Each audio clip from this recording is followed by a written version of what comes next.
وبعد كده بقى نتيجة لما ابتدت تظهر على النت، وكنت قاعدة أنا وماما فبفتح الموبايل وبدخل الرقم الجلوس، ولقيت الطالب يعني مكتوب كده جنب اسمي راسب، وناجحة بس في ال3 مواد، وطبعا ال4 مواد التانيين شلتهم.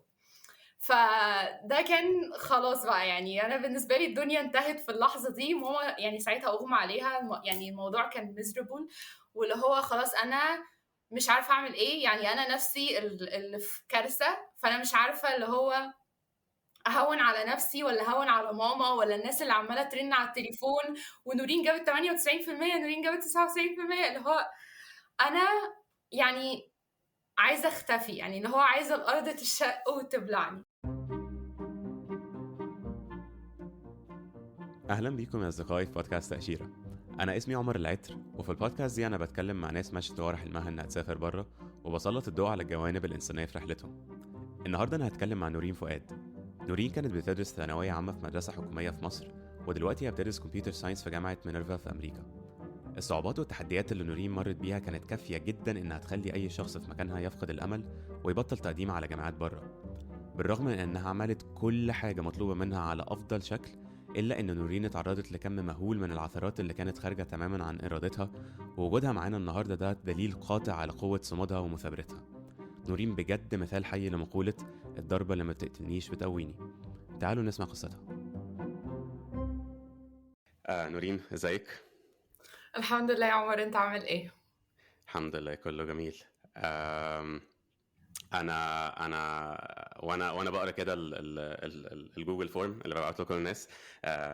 فعلا قصتك مبهره جدا، وفيها يعني حاجات كتيره يمكن مش ناس كتير قوي بتتعرض لها، و such a unique experience من وجهه نظري. ف يعني I was very interested بصراحه يعني I was looking forward للحوار بتاعنا النهارده. واللي اعرفه ان انت دلوقتي في سنه تانية في مينيرفا، مظبوط؟ تمام. جميل، جميل جدا. احكي لي كده بقى، وصلنا ازاي هنا؟ من البدايه بقى خالص، عايز اعرف كل حاجه. اصلا ازاي فكره انا عايز اسافر بره دي جت منين؟ وبص بقى، يعني عيش حياتك، قصتك. اولا thank you يا عمر so much على الكلام اللي انت قلته في الاول. ويعني it has been a long journey ان انا اكون هنا. هو مبدئيا لو الناس مش عارفة، هو انا كنت ثانوية عامة، فده لوحده خارج عن المألوف، انه الناس دايما بتستغرب ايه ده انتي كنتي ثانوية عامة وازاي سافرتي وازاي قدمتي على الجامعات بره، وايه اللي جاب اصلا فكرة السفر في دماغي. بس هو موضوع السفر، يعني فكرة السفر بدأت معايا من ثالثة اعدادي تقريبا. انا كنت الاول بحب الالماني قوي، وانا من زمان interested في اللغات. فانا بدات ادرس الالماني وانا في اولى اعدادي في المدرسه، وبعد كده من ساعتها وانا حسيت بقى انه خلاص المانيا هي الحلم، وانا هدرس في المانيا وخلاص اروح المانيا. وكنت شاطره جدا، يعني كنت دايما بقفل الالماني وبروح مسابقات في جوتا انستيتوت، ده اللي هو المعهد الالماني المعتمد في العالم كله. ومن ساعتها بقى كنت حاسة انه خلاص، يعني ألمانيا بقى هي الحلم، وانا هقعد اذاكر. كنت بذاكر بقى مع نفسي، جربت اخد كورسز، بس كانت الكورسز غالية جدا. عشان هي اولا يعني زي ما قلت المعهد ده غالي جدا لانه معتمد عالميا، فالكورسز بتبقى باليورو. فساعة لما انا كنت في اعدادي وثانوي كان مثلا الكورس الواحد ممكن يكون ب6000 جنيه. فقلت خلاص انا هقعد اذاكر مع نفسي بره المدرسه، لان طبعا الماتيريال اللي بناخدها في المدرسة ما كانتش كفاية. فقلت أنا هسيلف ليرن من يوتيوب بقى وأجيب كتب. وفعلا نزلت ساعتها الأزبكية، جبت كتاب كده هو أشهر كتاب لتعليم الألماني، بس برضو ستيل الكتاب كان غالي قوي، فاللي هو رحت قعدت أدور عليه كتير. وفي نفس الوقت كان ساعتها معهد، كان ساعتها مهرجان الكتاب في القاهرة، مهرجان القراءة. فما لقيتش الكتاب ساعتها، بس ساعتها رحت وقعدت ادور، كان في زي سوق كبير كده شبه الازبكيه، كان جزء من المهرجان، فلقيت بقى الكتب فيه، فجبت كل السيريز. يعني هو بيبقى A1 A2 اللي هو A2 P1 and so on كل الليفلز بتاعت الالماني، فجبت السيريز كلها اللي هي 7 كتب تقريبا. وقعدت بقى قلت خلاص انا لو بدأت دلوقتي، كنت انا ساعتها خلاص قربت اخلص ثالثه اعدادي ورايحه اولى ثانوي، فقلت لو بدأت الصيف ده واشتغلت على كل الليفلز هلحق اخلص الاربعه او الخمسه ليفلز المطلوبين علشان القبول في الجامعات في المانيا. وفعلا بدات اعمل كده، ومع المذاكره لوحدي كنت بقى بحاول اروح مسابقات او اي انشطه بتتعمل في المعهد، بحيث ان انا امارس اللغه واقابل بقى ناس المان واتكلم معاهم، واقابل ناس برضو انترستد ان هم يتعلموا الماني واتكلم معاهم وكده. قصدك ايه بمسابقات يا نورين؟ يعني لو حد مثلا انترستد، او النشاطات خارج الدراسه من الحاجات الناس بتبقى انترستد قوي فيها عشان تسافر بره. ف عادة لما الناس بتفكر في المسابقات دايما بتبقى مسابقات علمية او ماثماتكس او كمبيوتر ساينس او حاجات عارفة تقيلة قوي كده. فقصدك ايه مسابقات ليها علاقة باللغة؟ عشان ممكن حد يكون عايز يدرس لغة بره او يدرس مواد أدبية، ودي حاجة ممكن تبقى relevant قوي ليهم. اكيد. هي ساعتها المسابقه اللي انا شاركت فيها اول مره، كنت انا ساعتها في اولى ثانوي، وهي المسابقه دي كانت جوتا بيعملها across المدارس كلها، سواء بقى لغات حكومه، المدرسه الالمانيه ذات نفسها هي operated اصلا by ديو اللي هي المدرسه الالمانيه في القاهره. فالمسابقه دي كانت عباره عن انه كل المفروض في جروب يجي ويقدم حاجة بالألماني، سواء مثلا مسرحية صغيرة أو شعر أو أيا كان. يعني الجروب بيختار، وبيبقى في وقت معين ان انت تقدم فيه. فانا ساعتها كنت هموت واشترك في المسابقة دي، وكانت الجائزة الاولى بتاعت المسابقة الجروب اللي هيتقبل هيسافر رحلة لألمانيا في الصيف. فانا بقى كنت ساعتها قلت للمدرس بتاعي في المدرسة، وقلت له يعني هو كان اكتر حد اكسايتد ان انا اقدم في المسابقة، عشان عارف قد ايه انا بحب الالماني ونفسي فعلا ان انا اعمل حاجة زي كده تكون بره الدراسة. ف قعدت اسال صحابي اللي كانوا معايا في المدرسه، طبعا ما كانش في حد انترستد خالص، وقعدوا يقولوا لي ايه الهبل ده وبتاع، وما فيش بقى الكلام ده، احنا يعني حتى لو رحنا مش هنكسب، والالماني بتاعنا اصلا احنا يا دوبك بنتعلم عشان نخش الامتحان ونحط اللي احنا اتعلمناه، وما فيش بعد كده، انا اساسا مش عارف اتكلم كلمتين على بعض بالالماني وبتاع. فكنت ساعتها نوعا ما محبطه، بس في نفس الوقت كنت عايزه اقدم. فبعت للناس اللي هم منظمين المسابقة، وقلت لهم والله أنا مش عارفة أعمل جروب. هو الريكويرمنت كانت أقل حاجة 4، يعني جروب فيه 4 up to 9. فأنا مش عارفة أجيب واحد كمان معايا مش 4.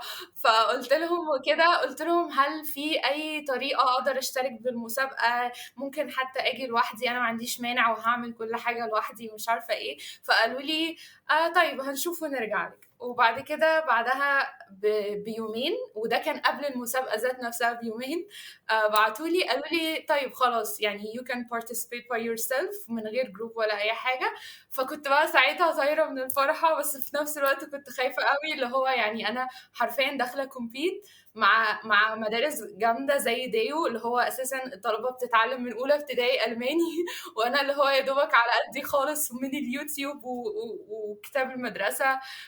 فالموضوع كان يعني كان صعب قوي، بس قلت خلاص هحاول اعمل حاجه وكده. فساعتها البرزنتيشن بتاعتي كانت so unexpected. انا من زمان وانا بحب العماره، وكان نفسي اصلا ادرس architecture، بس ده موضوع تاني. فانا قررت ان انا هعمل زي ماكيت لجوتا ذات نفسه.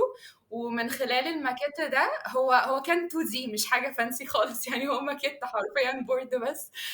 بس في نفس الوقت حطيت له بقى شويه حاجات.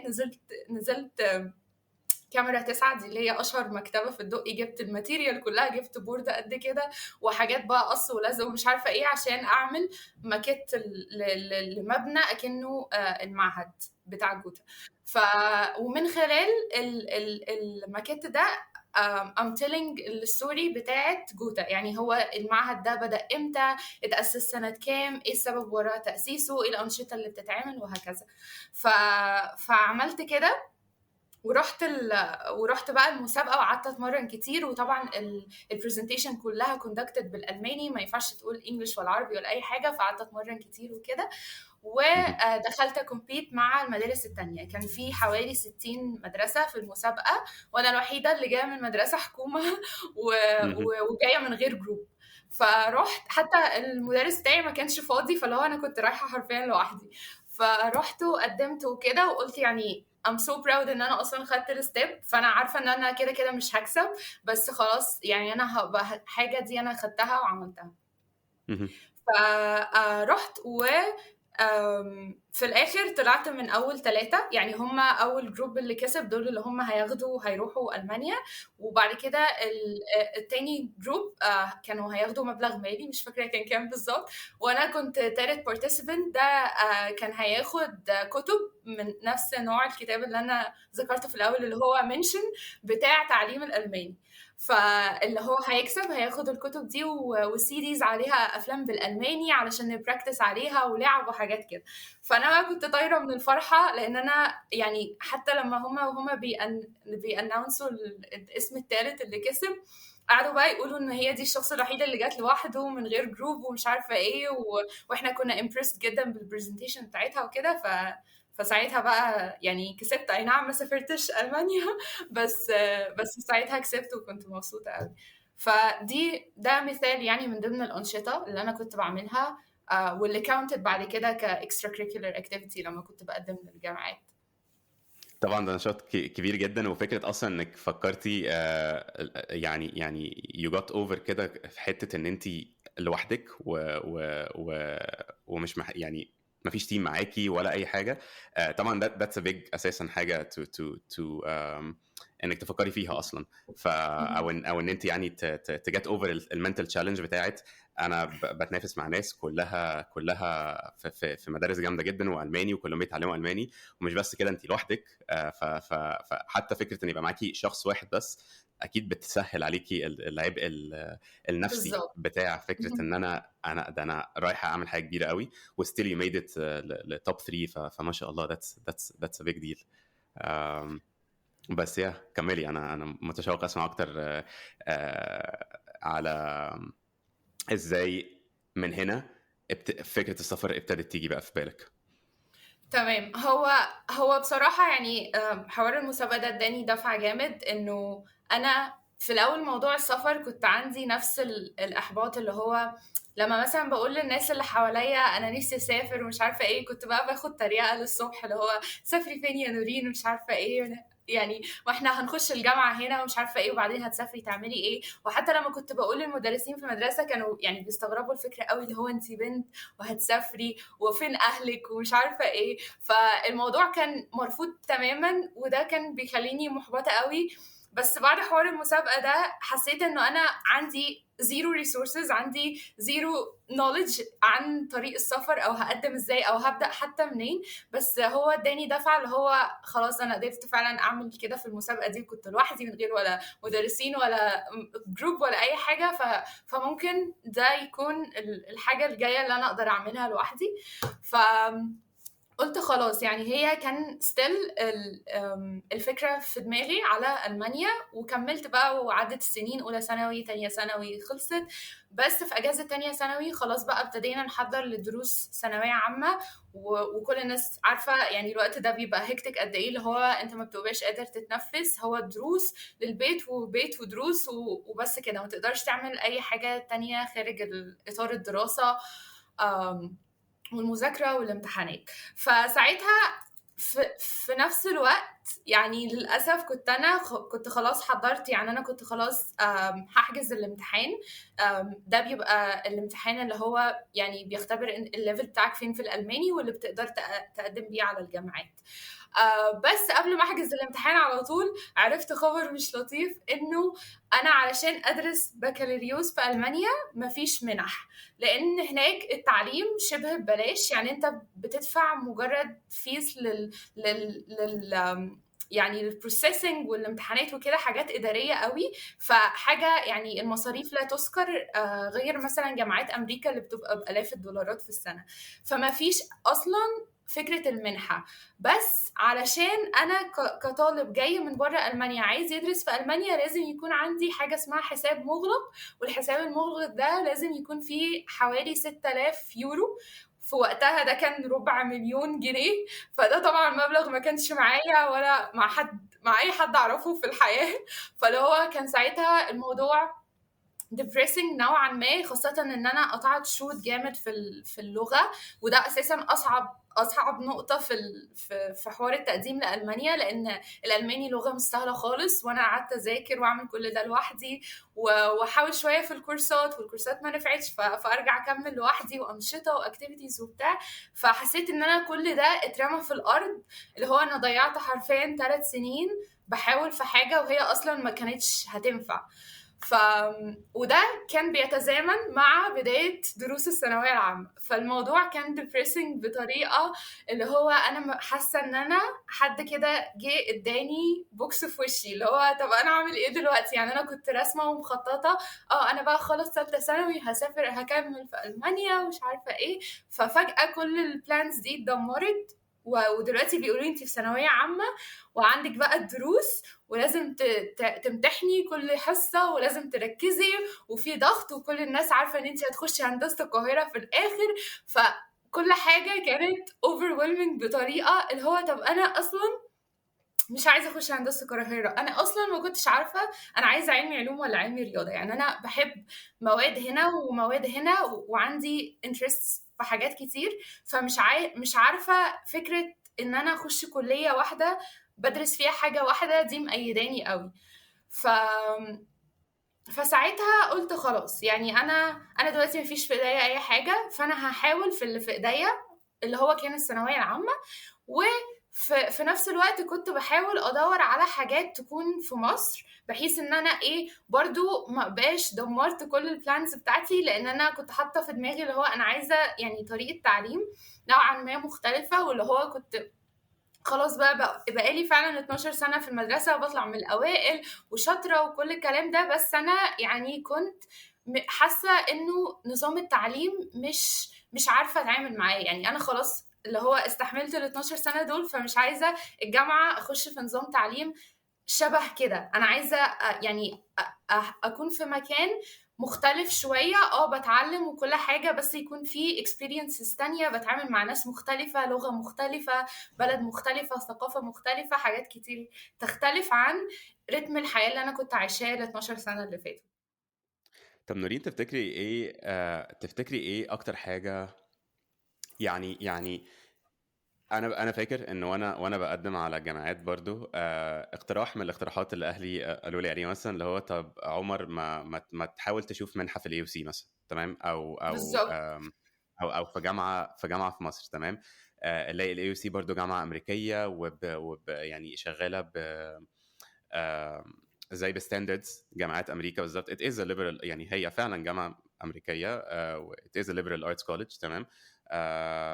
وعادي وبس موجوده في مصر ومفيش مشاكل، ومور attainable يعني than جامعات arguably more attainable than جامعات في امريكا بالظبط. والكلام ده كله. ف تفتكري ايه، يعني ايه ميزه ان الواحد ما يقعدش او يعني ما يدخلش جامعه في مصر، او جامعه زي الجامعه الامريكيه اللي هي الكواليتي بتاعت الاديوكيشن بتاعتها عاليه جدا والكلام ده كله، ويسافر بره بدل ما يقعد في جامعه في مصر؟ يعني ايه اللي بيخلي الناس تفكر ان هي تسافر يعني؟ انا بحس انه هي يعني بالنسبه لي اتليست انه التجربه بتكون مختلفه تماما. انه فعلا انا، ودي على فكره كانت بلان بي بالنسبه لي. بس كنت حاسه انه انا استيل حتى لو دخلت جامعه في مصر، رغم ان هي اسمها كبير جدا وهتخرج منها وهلاقي شغل منها تحفة وعلاقات وكل ده، بس في نفس الوقت حاسة انه انا الاكسبيرينس نفسها مختلفة. انا هكون اصل في جامعة، بس في نفس الوقت برضو ستيل عايشة مع مصريين، مش واخدة اكسبيرينس ان انا يعني في بلد تانية وفي ثقافة تانية، عايشة مع ناس مش من نفس الباك جراوند بتاعتي، ناس بيكلموا لغة غير لغتي، دين غير ديني. كل ده كنت حاجة أنا بجد نفسي يعني أجربها قوي. وحسيت إنه يعني جامعة في مصر هي ستيل جامعة في مصر، ففي limitations كتير، صعب ان انا اقابل ناس يكونوا فعلا مختلفين عني. بس في نفس الوقت ساعتها انا ما كانش قدامي اوبشنز، فاللي هو زي ما انت قلت ساعتها بقى قلت ايه خلاص، يعني انا مش ولا هيبقى مني عملت ده ولا مني عملت ده، فانا هحاول يكون عندي بلان بي، بحيث ان انا ستيل السفر في دماغي، بس ايه احاول يعني استخدم الموارد اللي في ايدي دلوقتي. انا اوريدي يعني اشتغلت على اللغة، عملت اكتيفيتيز حلوة، فممكن مثلا ادور على scholarships في مصر تقدر تخليني اكون في نظام تعليم احسن نوعا ما زي ما انت قلت. فساعتها فعلا لقيت scholarships وقلت خلاص. واحدة منهم كانت للAUC، وكنت فعلا قدمت عليها وعملت البروسس وكانوا impressed جدا واتقبلت فيها. وبعدها بعد ما اتقبلت في السكولرشيب قدمت برضو على الAUC واتقبلت وخدت بيبقى عندهم حاجة اسمها قبول مشروط، فاللي هو عشان أنا لسه في ثانوية عامة يبقى بس فاضل لي شهادة الثانوية العامة وخلاص بقى كده أخش الجامعة. كنت خدت بقى الآيلتس وعملت كل حاجة، فهو بس ناقص شهادة الثانوية العامة، بعد كده خلاص واخش الAUC. وكنت اتقبلت في Architectural Engineering وخلاص بقى كنت في منتهى السعادة، وهي دي الحاجة اللي أنا أساسا نفسي أدرسها وعايزة أدرس عمارة وكده. فقلت تمام الدنيا ابتدت تتحسن شوية.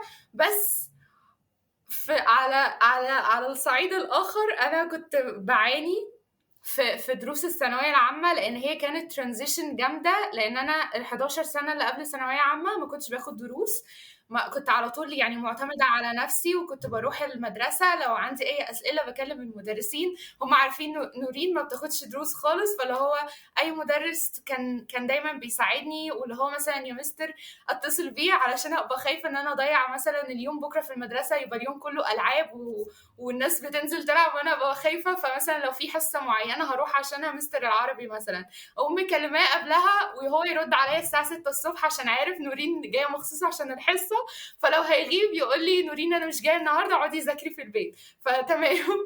فثانويه عامه كانت overwhelming، لانه فجأة مفيش مدرسة، فجأة مفيش مدرسين بتشرح في الفصول، فجأة احنا في كام مدرس كده مشهورين هي الناس بتحجز معاهم، هنروح السناتر، اخش السنتر الاقي القاعة فيها 300 واحد، لا انا عارفة المدرس ولا عارفة الناس اللي في القاعة. فالموضوع كان صعب، ان انا اتعودت على نظام مذاكرة خلاص 11 سنة، فان انا احول كل ده في يوم وليلة كان overwhelming. فلو كنت بروح حرفيا الحصة لمجرد ان انا بروح وماما تبقى عارفة ان انا بروح الدروس، فلو ببقى قاعدة في الحصة انا حاسة ان انا تايهة، انا حاسة ان انا مش فاهمة حاجة، انا حاسة ان انا مش مجمعة. وفي نفس الوقت الثانوية العامة الريتم بتاعها كان يعني هي كانت فاست بيست قوي، اللي هو ما فيش وقت ان انت تبروسس حاجه، من امتحانات لكويزز، فجاه نص السنه خلص، لسه فجاه خلاص السنه قربت تخلص والناس بتراجع، وانا هوبا بقيت في شهر واحد والمناهج خلصت وانا ما خلصتش حاجه. انا خلصت ان انا بروح الدروس والسناتر، بس انا ما خلصتش اي حاجه. فدي كانت الميجر بريك داون بقى. ساعتها قعدت اعيط يعني في البيت، انا ما كنتش قادره اتكلم، ما كنتش قادره اعبر عن اي حاجه، وقلت لماما يعني من غير اي شرح كده انا مش هروح دروس تاني، اللي هو خلاص فاضل شهر الناس بتخلص والمراجعات هتبدا، وانا بقول لهم في البيت انا مش عايزه اروح دروس تاني، وهقعد الكام شهر اللي فاضلين على الامتحانات الم الدنيا مع نفسي وخلاص، يعني I can't take this anymore وخلاص هو ده القرار بتاعي، ولو سمحتوا يعني حاولوا تفهموا انا بمر بايه. وده كان ساعتها حاجه يعني مفزعه بالنسبه لهم في البيت، هم حرفيا جابوا لي ساعتها شيخ وقالوا بقى خلاص نورين اتحسدت وكان فيلم سيناريو وهي مش عارفه تذاكر ومش عارفه تعمل حاجه وعايزه تقعد من الدروس والبت اتجننت ومش عارفه ايه، والموضوع كان مزري. بس ساعتها انا فعلا قعدت، يعني هم خلاص بقى كانوا ساعتها مش عارفين يعملوا لي ايه، وانا خلاص قفلت دماغي، انا فعلا ما بروحش بستفادش باي حاجه، فوقت ضايع وفلوس ضايعه وكل حاجه ضايعه. بس قلت انا هقعد الشهرين اللي فاضلين قبل الامتحانات دول احاول الم الدنيا واحاول الاقي نفسي تاني. فساعتها فعلا انا بدات المنهج from scratch. الناس كانت بتراجع لتاني وثالث مره وانا لسه ببدا، وقلت خلاص انا هبدا بالمواد اللي هي سهله. انا طول عمري بحب اللغات وطول عمري شاطره في العربي والانجليش والالماني، فدول كانوا المضمونين بالنسبه لي. فذاكرتهم وحاولت الم اللي اقدر المه من المواد التانية، وانا كنت علمي رياضه، فالمواد التانية اللي هي كانت physics chemistry مم. وماث، اللي هم يعني مم. وحوش الثانويه العامه. فدخلت طلعتهم بالظبط. الامتحانات. بالظبط. فدخلت الامتحانات وفعلا العربي والانجليش والالماني خلصتهم، وخرجت من الامتحانات عامله كويس قوي. يعني كل ماده كنت ناقصه فيها درجه او نص درجه، وده كان اللي هو ذاكرت لوحدي تماما وراجعت وكده. و الفيزيكس والكيمستري والماث شلتهم. فدي كانت البلوت تويست. الناس بقى يوم النتيجة مدرسيني حرفيا كلهم كلموني قبل ما النتيجة تطلع عشان يجيبوا لي النتيجة من الكنترول، وانا كنت حاسة انه هي دي النتيجة. يعني انا ما كنتش متوقعة اي حاجة. فما كنتش برد على حد. وبعد كده بقى النتيجة لما ابتدت تظهر على النت، وكنت قاعدة انا وماما، ف... فبفتح الموبايل وبدخل الرقم الجلوس، ولقيت الطالب يعني مكتوب كده جنب اسمي راسب، وناجحة بس في ال3 مواد، وطبعا ال4 مواد التانيين شلتهم. فده كان خلاص بقى. يعني انا بالنسبه لي الدنيا انتهت في اللحظه دي. ماما يعني ساعتها اغمى عليها. يعني الموضوع كان miserable، واللي هو خلاص انا مش عارفه اعمل ايه. يعني انا نفسي اللي في كارثه، فانا مش عارفه اللي هو اهون على نفسي ولا اهون على ماما ولا الناس اللي عماله ترن على التليفون، ونورين جابت 98%، نورين جابت 99%. اللي هو انا يعني عايزه اختفي، يعني اللي هو عايزه الارض تشق وتبلعني. ف مم. دلوقتي انا يعني let's pause كده هنا عشان that's a ده ايفنت كبير قوي كده، فعايز ان احنا نقف كده شويه، ناخد باوز هنا ونتكلم عن آم، كل كل اللي حصل ده. دلوقتي انت بتقولي ماما، يعني ماما نفسها انت مش عارفه تاخدي بالك من نفسك ولا تاخدي بالك من ماما اللي اغمى عليها ومصدومه، وانت نفسك مصدومه، وفي ضغوط مجتمعيه حواليكي، كل الناس عندها expectations ليكي. احكي لي كده اكتر شويه عن انت حاسه الاكسبكتيشنز دي او التوقعات بتاعه المجتمع ليكي، سواء كانت بقى والدتك، سواء كانت قرايب ليكي، سواء كانت مدرسين، ازاي اثرت عليكي؟ عشان اوقات ماشي ممكن التوقعات دي تكون بتحفز بشكل ما، اللي هو اوكي احنا we're expecting ان نورين تجيب 98% او ما تقلش عن 97% او ايا كان الرقم ده ايه. تمام. احكي لي يعني التوقعات دي تاثيرها عليكي كان عامل ازاي، وبعد كده نخش بقى في الحاجات التانية دي كلها اللي انت اتكلمت فيها. بس انا عايز بالذات اتكلم عن موضوع التوقعات المجتمعيه علينا والضغوطات دي. هو بصراحة يعني حوار التوقعات ده بالنسبة لي كانت حاجة يعني نعمة ونقمة في نفس الوقت. لأنه من صغري أنا كنت دايما من كتر ما أنا يعني شايفة الناس قد إيه يعني مصدقة فيا، أو قد إيه هما شايفين إن أنا هبقى حاجة. واللي هو من ابتدائي ومستر الماث بتاعي بيقول لمامتي وبيقول لي نورين هتخش هندسة لما تكبر وهتشوفي ومش عارفة إيه. فكنت حاسة ان ده كان هو الحافز الوحيد ليا، ان انا اذاكر وابسط مامتي وابسط مدرسيني والناس اللي حواليا. بس في نفس الوقت ده كان مخليني insecure قوي، واللي هو under confident، لان انا حاسة اللي هو انا مجرد كل حاجة بعملها علشان ترضي الناس اكتر ما هي بتعبر عن نورين. بس الحادث بتاع ثانوية عامة ده خلاني نوعا ما أفوق، أو يعني أريلايز الحقيقة دي، اللي هو أنا بقالي 11 سنة بعمل إيه. يعني هل أنا كنت بعمل حاجة فعلا أنا بحبها؟ هل أنا عشان بحب المذاكرة وفعلا devoted أنا كنت موقفة أي حاجة يعني ممكن الناس تكون بتضيع وقتها عليها فترة المدرسة لمجرد إن أنا بذاكر؟ يعني أنا مش هخرج مع صحابي، مش هضيع وقت بقى في الحب والصحوبية وزي صحابي ما بيعملوا كل حاجة devoted للمذاكرة، وإنه أنا دي حاجة الوحيدة اللي أنا عايزة أركز عليها. فلما بتيجي تلاقي إنه حدث بسيط زي ده، زي الثانوية العامة، ضيع لك كل حاجة انت بقالك 12 سنة بتبني في برج وجي كده شوية ريح يعني هدت كل حاجة. ومش بس بتبني فيه، ده انت كمان في حاجات ضحيتي بيها عشان تبني بيه. يعني ضحيتي بسوشيال لايف، ضحيتي يمكن بالظبط. باكتيفيتيز انت بتحبيها كنت عايزه تعمليها. عايز اسالك يمكن شويه اكتر في الحته دي. لو انت حد دلوقتي مثلا، يعني في الوضع اللي انت كنت فيه ده، ممكن تنصحيه بايه؟ يعني اللي هو او تنصحيها بايه؟ فكره ان انت كنت قاعده مركزه في هدف واحد بس، يعني literally كل حاجه تانية انت ما بتفكريش فيها او رمياها على جنب خالص، ومش مستوعبه. يعني بيست على كلامك وصلحيني لو انا غلط، مش مستوعبه اصلا ان كل الكلام ده انت اصلا مش بتفكري فيه او مضحيه بيه. تفتكر الموضوع يعني لو حد دلوقتي في مكانك تنصحيه تقولي له ايه؟ وفي نفس الوقت طبعا يعني ايه عشان الموضوع يبقى بالانس، عشان ما انا ما ينفعش ابص على السوشيال لايف بتاعتي تمام وانسى كل حاجه تانية في حياتي ودراستي. فبالذات للناس اللي بتفكر تسافر بره يعني.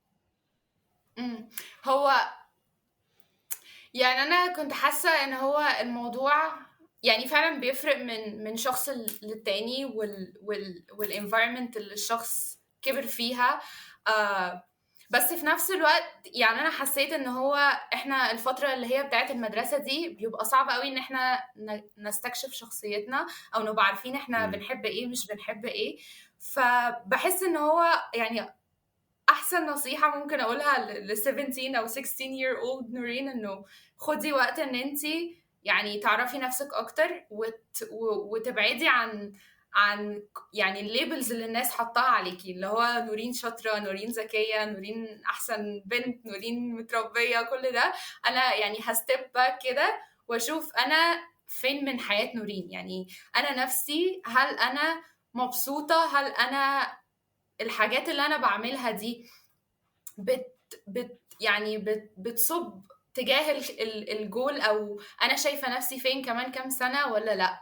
طب هل انت اصلا كان عندك جول؟ يعني كان في جولز وقتها اصلا؟ يعني مثلا انت دلوقتي بتقولي لي ان معظم الحافز اللي كان محفزك مهم. external expectations من ماما، او توقعات من ماما، او بالظبط. طموحات ليهم، تمام، طموحات من مهم. المدرسين بتوعي، مش عارف ايه. هل انت حسيتي ان انت كان عندك اساسا نفس او مساحه اساسا ان انت تفكري في اهدافك ايه؟ ولا خلاص بسبب ان انت من وانت صغيره اصلا الطموحات كلها حاسه ان هي يعني مفروضه الى حد كبير عليكي من غير حتى ما انت تحسي؟ يعني هي مش اللي هو مهم. حد قال لك نورين انت هتبقي كذا، بس اللي هو ايه، الناس عن يعني بمنتهى النية الطيبة. هي مش طبعا ما فيش اي حد اللي هو بالظبط. ايه عايز يأذيكي طبعا، بس بمنتهى النية الطيبة عايزين ان انت تبقي في احسن مكان من وجهة نظرهم. فهل حسيتي ان انت مهم. اساسا كان عندك مساحة ان انت تفكري في ايه احسن مكان من وجهة نظرك، ولا ده اساسا ما كانش اوبشن؟ اعتقد بالظبط، اعتقد ان المساحه دي ابتدت تتخلق بعد يعني اللي حصل في الثانويه العامه، اللي هو يعني البوينت دي خلتني ابقى بولد كفايه ان انا يعني اجنور كل التوقعات وكل الحيطان اللي كانت مبنيه حواليا دي، عشان ابدا اكتشف نفسي واعرف الناس انه لا على فكره مش دي نورين اللي انتوا عارفينها. يعني ساعتها انا يعني طول ال 12 سنة المدرسين كانوا قريبين ليا قوي، وانا كنت حرفيا بعملهم كلهم كآبائي يعني. بس لما حصل موضوع الثانوية العامة كانت أول مرة في حياتي أقول مثلا لمدرسيني وصحابي اللي هم my best friends اللي هم يعني عايشين معايا وبياكلوا ويشربوا، ان مثلا بابايا ومامتي منفصلين من وانا عندي 4 سنين. دي كانت حقيقة صادمة بالنسبة لكل الناس، وانه كان في يعني mental pressures كتير عليا الفترة دي، والناس متعرفش عنها حاجة، وده جزء من نورين انتوا لازم تعرفوه. انا صرت ثانوية عامة دلوقتي، فانا مش نورين اللي انتوا عارفينها شاطرة وذكية، لا، نورين دي كانت بتمر بحاجة تانية. نورين مثلا هي الابنة الكبيرة، فانا طلعت انا دايما الشخص الريسبونسبل، انه اللي هو ما ينفعش يعمل اي تصرفات طائشة، رغم ان هو كان لسه تين ايجر، يعني وقت كل الناس بتعمل فيه تصرفات طائشة، لا انا ما كانش عندي الرفاهية دي. انا لازم دايما ابقى شخص مسؤول، لازم دايما ما ضيعش مجهود ماما اللي هي بتعمله كل حاجه لوحدها، وابقى اي حاجه تانية غير ان انا الشخص المتفوق، غير الشخص المتربي المجتهد اللي كل الناس عارفاه بالثلاث الصفات دول. فدي كانت المومنت اوف بولدنس بتاعتي، اللي هو بقى انا خرجت للناس واصحابي ومدرسيني اللي هو لا يا جماعه، يعني let me introduce the real نورين بقى، انه لا، هي في نورين تانية مليانه عيوب ومليانه نواقص كتير قوي ورا البيرفكت ايمج اللي انتوا شايفينها، واللي هي بقت unfortunately مش موجوده خلاص. يعني انا خلاص بقى سقطت، فلو انا ما عنديش حاجه احزن عليها بعد كده، فاهم؟ اللي هو انا ايوه خلاص خارجه بكل الانسكيورتيز اللي كانت ممكن تكون مخلياني بحاول اخبيها بان انا ببقى اوفر اتشيفر ومش عارفه ايه. لا خلاص بقى يا جماعه، انا كده كده خلاص، يعني انا كسرت كل توقعاتكم للاسف. ف it's time to know بقى انا كنت بمر بايه، علشان ساعتها حسيت ان دي اكتر نقطة في حياتي انا محتاجة فعلا الناس تعرف انا مين، وانا يعني بمر بايه، بعيدا عن الاكسبكتيشنز والتوقعات التحفة اللي كل الناس كانت حطاها ليا. انه لا، انا برضو انسانة، وانا برضو يعني I was carrying on a lot لوحدي مع المذاكرة ومع كل ده. فحسيت ان هي دي كانت الترانزيشن بوينت بالنسبة لي، اللي هو يعني لا، انا محتاجه اغير الايمج، انا محتاجه اخرج بره التوقعات واعرفكم انه لا، يعني هي مش ده كان جزء من الحقيقه. انا فعلا كنت شاطره وكنت اوفر اتشيفنج وكنت زي ما انتم ما كنتوا عايزيني ابقى، بس مش هي دي الحقيقه دلوقتي. فاللي هو يعني this is my new reality. يعني ده انا دايما بحب اقولها كده، اللي هو انا دايما مش نفس الشخص اللي كنته قبل كده، و this is my new reality. ما فيش حد بيفضل على حاله يعني. فانسوا نورين اللي كانت موجودة قبل كده ونبدأ بقى صفحة جديدة، اللي هو تتعرفوا عليا كإنسانة أكتر ما أنا كطالبة مجتهدة هبقى في حتة تانية وكده. بس طب انا عايز اسالك هنا انت ازاي آه، يعني انت دلوقتي بتقولي ان مامتك كانت مصدومه جدا وانت ما كنتش عارفه يعني تطبطبي على نفسك ولا تطبطبي عليها. خلاص، ده لوحده مهم. اصلا بريشر مش طبيعي. فكره ان انت اصلا طب انا يعني انا محتاجه سبورت دلوقتي، اعمل ايه؟ تمام. وبرضو لسه يعني زي ما انت بتقولي هي wake up call او زي ما بيقولوا a slap on the face، يعني اللي هو انا بالظبط. في حد فوقني، في واحد لطشني فجأة، اللي هو انا فين دلوقتي؟ انا بعمل ايه؟ انا مهم. ايه اهدافي؟ انا اهدافي اهدافي كوت ان كوت كلها كانت الناس هي اللي محددها لي. فانا مهم. بعمل ايه دلوقتي؟ وكمان زياده على كل ده، زي ما انت لسه قايله لي، الضغوطات اللي انت مش عارفه تجيبي سبورت منين. تمام. عرفتي ازاي ان انت وقتها تسبورتي نفسك في الفتره دي، او تجيبي السبورت اللي انت محتاجاه عشان تطلعي بره المكان ده، عشان ده مكان ضلمه جدا. يعني انا مهم. مستوعب قوي فكره ازاي ان انت تبقي في ضغوطات عليكي بالشكل ده، وان انت لازم تحطي صوره يعني انت يعني مثاليه ليكي، ومفيش انسان في الدنيا المثال الكمال لله وحده. يعني مفيش انسان على الكوكب كله طبعا. مثالي بالشكل ده. فاكيد في حاجه مستخبيه، اكيد الكلام ده طالع منه زي ما انت تقولي انسكيورتيز كتيره جدا.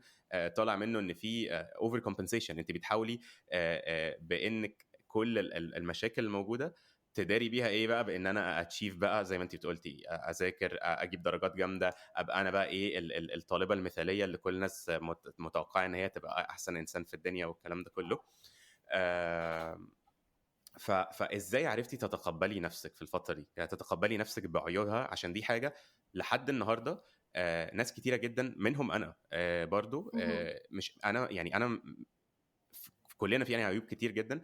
وفكره ان احنا نطبطب على نفسنا دي كونسبت للاسف الشديد صعب قوي. ان يعني ناس كتيره قوي مش متعلماه، وانا لحد النهارده بحاول ان انا اتعلم حاجه زي دي وبستراجل في حاجه زي دي بالذات. زي ما انت قلتي، لو انت يعني انا برضو زيك الابن الاكبر برضو حسيت ان انا في حاجات كتير في حياتي شلت مسؤوليات كتيره مهم. من برضو من سن صغير وكذا. وكل الناس على فكره اللي بتسافر بدري او من وهي عندها 16 17 سنه برضو بتشيل مسؤوليات دي كبيره، حقيقة. ايا كان بقى يعني ظروفها في البيت كانت عامله ازاي وهكذا. ف عايز اعرف منك اكتر من الموضوع ده. عايز اتعلم منك انت عرفتي تطلعي بره المنطقه دي ازاي، عشان دي مش سهله خالص. يعني لو احنا بنبص على اتشيفمنت حصلت، فكره ان انت طلعتي من المكان ده مش اتشيفمنت بسيطه او يستقل بيها خالص. هي دي حقيقة، وحاسة انه يعني فكرة ان انا ازاي طلعت من المكان ده كانت بالتدريج. يعني هي ما كانتش حاجة اللي هو intentional، اللي هو انا لا انا عايزة امم. اتغلب بقى على الحتة السوداء دي. بالعكس، انا كنت ساعتها helpless خالص، وكنت بقى اللي هو انا يعني حاسة ان انا يعني مسلوبة من كل إرادتي، ومن كل امم. الهبات اللي الناس كانت شايفاها قبل كده فيا. كل ده اتسلب فجأة، وكأن ربنا يعني سبحانه وتعالى بيقول لي لو انت كنت شايفة مثلا ان انت تقدري تعتمدي على نفسك كليا في حاجة، وريني هتعملي ايه بقى دلوقتي. فانا كنت ساعتها يعني حاسة ان انا عادي ان انا اسيب كل حاجة تمشي كده. يعني انا ما بقاش اصلا عندي القدرة ان انا احط ايدي في حاجة، اللي هو قدرة المذاكرة ان انا اقعد بس بالساعات اذاكر، دي ما بقتش موجودة. انا دايما دماغ يعني مخي ما بقاش حاضر، الاتنشن سبان بتاعتي وقعت في الارض. اللي هو كنت الاول لو بذاكر بالست ساعات 12 ساعة متواصل، انا بقيت اقعد بالاربع خمس ساعات في الكتاب، والصفحة أكني ما شفتهاش قبل كده. أنا بص في نفس الصفحة وما فيش أنا مش مركزة. أنا مش حاسة إن أنا حاضرة، أو حاسة إن أنا fully present في حياتي. يعني أنا حاسة إن أنا بقيت كده third party، أنا بتفرج على حياتي من بره أكنها تمثيلية. أنا مش قادرة آخد decision، مش قادرة أعمل أي حاجة، مش قادرة أغير أي حاجة. وده بقى اللي كان يعني البروجرس بتاعه ابتدى يوضح بالنسبة لي خلال السنة التانية من ثانوية عامة اللي هو الكابوس كراكيت تاني مرة. انه انا دلوقتي بعيد السنة، انا صحابي خلاص راحوا الجامعة وعملوا صحاب وبدأوا حياة جديدة وبقوا يسافروا خلاص بقى حياة مختلفة تماما، وانا لسه في نفس عنق الزجاجة زي ما الناس بتسميه. انا لسه في الحتة الضلمة، انا بقيت مع دفعة صغير مني، بعيد نفس السيناريوهات، بروح الدروس بقى، كل حاجة حياتي أكنها بقت فيلم. ودي طبعا بشكل نفسي يعني اللي هو يعني انا مش قادر استوعب. يعني انت دلوقتي من واحده دخلت بقى مسابقات و يعني بتتعلمي لغه وبقيتي متقنه اللغه جدا زي الالماني، وقدمتي او كنتي هتقدمي على جامعه بره. يعني انت كل اللي في دماغك انا اصلا هسافر بره، ومصر دي اصلا كانت الاوبشن التاني. ومن هنا انت يعني اللي هو ايه، لا ده انا سقطت اصلا في ثانويه، ده انا مش عارف اجيب مصر اصلا. وبعد بالظبط. كده كمان ايه، انك تبصي على اصحابك كلهم وانك تبصي على ناس في مكان انت نفسك او كنت تبقي فيه. ده في حد ذاته يعني بيحط ضغط نفسي على الواحد مهول. يعني انا مش قادر اصلا يعني ابتدي اتخيل ازاي انت كنت في الوقت ده مستوعبه او قادره تبروسيسي الكلام ده وتكملي حياتك عادي جدا. فضغط كبير جدا يعني، بس كملي يعني. آه بس يعني هي أعتقد إنه السنة دي هي اللي غيرت نظرتي للحياة. يعني خلتني أبقى empathetic مع نفسي قوي، لأنه أنا امم. عمري ما حسيت إن أنا الامباثي دي كانت موجودة في حياتي، لا من الناس ولا امم. من نفسي. ف... اه. وده أكتر حاجة الثانوية العامة بجد خلتني أدركه. لأن مثلا في الثانوية العامة يوم النتيجة أنت بتلاقي الناس كلها بتتصل، انت نجحت خلاص، امم. الدنيا بتبقى زغاريت وافراح، وبعدين بقى انت بتكمل حياتك عادي، محدش يعرف عنك حاجه. وفي نفس الوقت بالظبط. لما سقطت الناس يعني اكنها جايه تعزي، فاللي هو الناس مش عارفه تقول ايه. يعني انت في موقف بجد كل حد في حياتك فيه speechless. وهو في الحالتين على فكره انا عايز اقول برضو يعني في الحته دي بالذات في الحالتين، يعني انا شايف ان الفرح الزياده قوي في موضوع الثانويه العامه ده عادي زيه زي اي مرحله في الحياه. انا بمنتهى الصراحه بحس ان الفرح الزياده قوي اللي بيحصل ده او الزعل الزياده قوي بيحط ضغط على الناس، وبالذات على الطلبه. ملوش اي لازمه. يعني يعني زي ما انت قلتي الناس بتفرح بيك يوم، تمام، وبعدها حرفيا وخلاص خلاص life يعني goes كل on. تعب السنين ده كله خلاص خلص بعدها بيوم او حاجه زي كده. فليه يعني ليه نعمله ايفنت كبير قوي كده واللي هو ايه خلاص انت نجحت معناها انك نجحت في الحياه، يعني انت خلاص كده انت هتخش الجنه كده خلاص. يعني انا بحس ان ده يعني حرام على يعني على المجتمع انه يعمل في الطلبه او يحط عليهم الضغط ده كله، سواء كان ضغط بالايجاب او بالسلب. يعني انا دلوقتي لو حاسس بالظبط. ان انا لما ادخل مثلا طب خلاص انا كده الناس يعني ايه، انا خلاص قفلت اللعبه، قفلت الجيم. او ان انا لو سقطت يبقى انا كده خلاص، يعني احسن لي يفهماني خلاص كده حياتي اموت. باظت. ما هقول لك ايه بس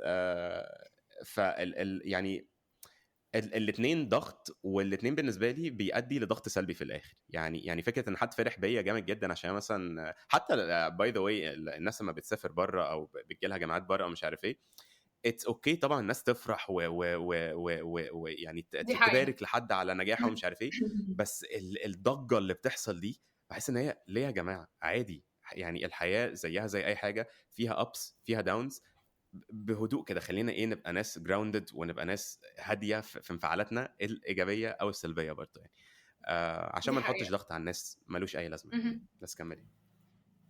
بالظبط.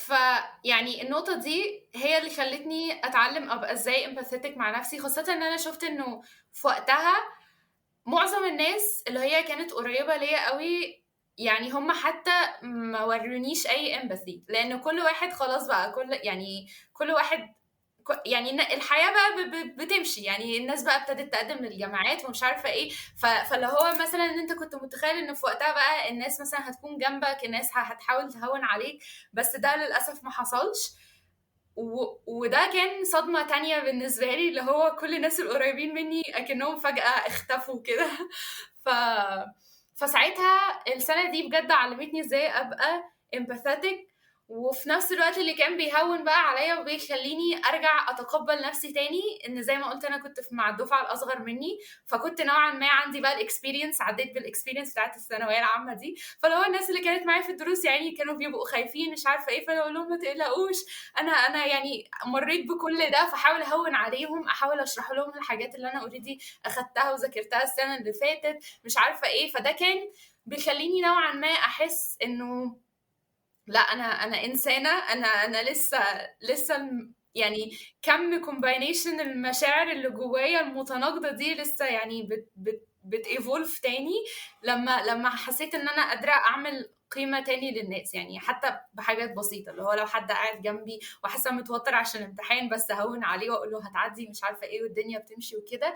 فالسنه دي اللي فعلا علمتني ازاي ابقى empathetic، وساعتها بقى ابتديت احس ان انا المرة دي بجد أنا بعمل حاجة عشان نفسي، مش بعمل حاجة عشان الناس، أنا عايزة أخلص السنة دي علشان أحس إن أنا أنجزت حاجة، خلصت شوط كان بقالي كتير قوي فيه، هو يعني كان لازم يحصل، بس خلاص بقى يعني دي صفحة لازم تتقلب قريب. وساعتها بقى ابتديت أتشجع تاني، وقدمت على منح تاني، وكان جالي ساعتها اتقابلت في 3 جامعات في كندا، وجالي scholarship full aided ان انا اسافر، وكان يعني احلى بلوت ثانيه تويست في واحده بس الحياه. هنا معلش، ثانيه واحده. احنا طيرنا يعني كميه حاجات في 15 ثواني. حصل امتى الكلام ده؟ ازاي اصلا فكرتي امتى في الجامعات؟ وازاي من يعني نفسيا ازاي من حد it takes a lot of strength و believe in yourself, believe in yourself والكلام ده كله، من حد لسه ساقط في ثانويه عامه وبيعيد ثانويه عامه وحاسس بكل الاحاسيس السلبيه دي، لحد قام تاني وشال نفسه، وكمان ابتدى يفكر في طموح اعلى من الطموح اللي كان عنده السنه اللي فاتت، وقدم على جامعات بره وجاله ايه اللي حصل؟ ايه اللي حصل كل ده؟ فين يعني؟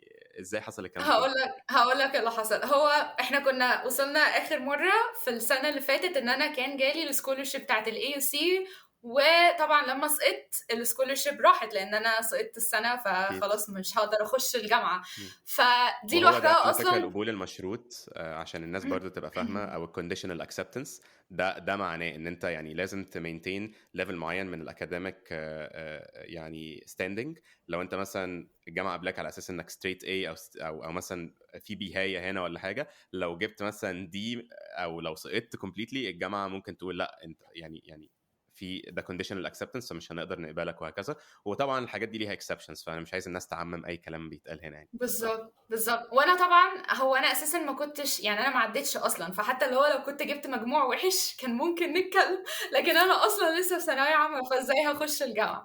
فطبعا المنحه راحت، وحاولت يعني كل المحاولات ان انا مثلا اجلها للسنه الجايه، طبعا كل ده كان في الارض. فده كان اساسا من احد الصدمات اللي كانت في نفس الفتره، اللي هو انا ضيعت حرفيا كل حاجة من ايدي. فساعتها النقطة بقى اللي انت بتتكلم فيها اللي هو انا كنت مستبيعه القضيه، اللي هو يعني ايه اللي خلاني انط اصلا وافكر في بره مصر تاني، اللي هو انا ما عنديش حاجه اخسرها. يعني اللي هو حرفيا انا الاوبشن او البلان بي بالنسبه لي كانت الاي سي او جامعه في مصر، فده اساسا ما بقاش اوبشن، وضيعت كل الفرص اللي انا اقدر اعمل بيها كده تاني. النقطة دي بحسها من النقاط المهمة جدا الناس مش بتاخد بالها منها. وفكرة مستبيعة دي اديتك الفرصة ان انت تابلاي الموضوع ده. وهو دايما لما اي حد بيجي بيقول لي عمر انا عايز اسافر بره، بس عايز اميك شور ان انا اضمن حاجة جامدة جدا في مصر. اوكي. طبعا ده شيء مهم ان يبقى في باك اب بلان في مصر والكلام ده كله. بس اول حاجة بقولها للشخص ده، انت لو بتقدم او انت لو بتقدمي بنص قلب ومش حاطه الموضوع، يعني مش حاطه 100% من الاجز بتاعتك في الموضوع ده، او 100% من مجهودك في الموضوع ده، chances are لو حاجه احبطتك في النص او لو اي عثرات حصلت لك، ودي هتحصل 100%. انا ما اعرفش اي بني ادم في الدنيا قدم على جامعات بره ما حصلوش مشاكل او عثرات يعني. هتلاقي نفسك بتحبط وبتقف على طول في النص وخلاص كده. يعني هتقول لنفسك اوكي انا عندي باك اب اوبشن او عندي اوبشن تاني في مصر، وكده كده مصر يعني ما كل الناس بتقعد في مصر وخلاص. فيا اما تجو اول ان في الموضوع ده 100% من كل حاجه عندك تحطها في الموضوع ده، يا اما من وجهه نظري احسن ان ما حدش يبدا، عشان هي بروسس صعبه جدا ومرهقه جدا. وده اللي بيخليها تنجح يعني. فده بيرجعني تاني يعني الحته اللي انت لسه قايله عليها دلوقتي، اللي هو خلاص انا مستبيعه وكده كده مش فارقه، فانا خلاص ما it can't go worse في مصر. يعني الموضوع ما ينفع، ما فيش حاجه اسوأ ممكن تحصل خلاص. فليه بقى ما اشطحش في خيالي كده ولا هو يلا بره. يعني انا بالظبط. انا انا يعني مش يعني هفكر في بره وهعمل كل حاجه بوسعي ان انا اقدم بره وخلاص، ما هي كده كده بايظه مش فارقه بس يعني. بالظبط. وانا ساعتها زي ما قلت، لانه انا كنت في البروسيس كده كده كلها لوحدي. يعني انا حتى حاولت مثلا اقدم في اي حاجه من الكلوبس اللي انا كنت اعرف ان هما بيساعدوا على الدراسه بره، وان انا اقدر اخش فيها علشان يبقى بس يعني الانفايرمنت كلها الناس بتقدم وبتشتغل مع بعض وبيشجعوا بعض وكده. دي حتى ما عرفتش اعملها. يعني الناس ساعتها قالوا لي انت ثانويه عامه وانت خلاص اساسا يعني هوبلس كيس، لو انت خلاص في ثالثه ثانوي، والناس بتبدا من اولى ثانوي تحضر للسفر، واللي هو انا في ثالثه وثالثه بعيد. فاللي هو يعني الموضوع كان هوبلس قوي، واترفضت في كل حاجه ممكن اقدم فيها في مصر تقدر تساعدني. فاللي هو كان فعلا هي الحوار كان هيلبلس قوي، واللي هو يلا يعني هخسر ايه، ما انا اوريدي خسرت كل حاجه. ف يعني انت ما كنتيش في فساعتها CCC؟ لا، ما كنتش في CCC. جميل. عشان برضو ايه، انا دي حاجه بحب اوضحها، ناس كتير قوي بتبقى فاكره اترفضت ان من CCC هو CCC. تذكرتك. ايوه. جميل، حلو جدا. ودلوقتي يعني بتدرسي بره؟ في امريكا. جميل just making sure. حلو. طيب كمل. ايوه.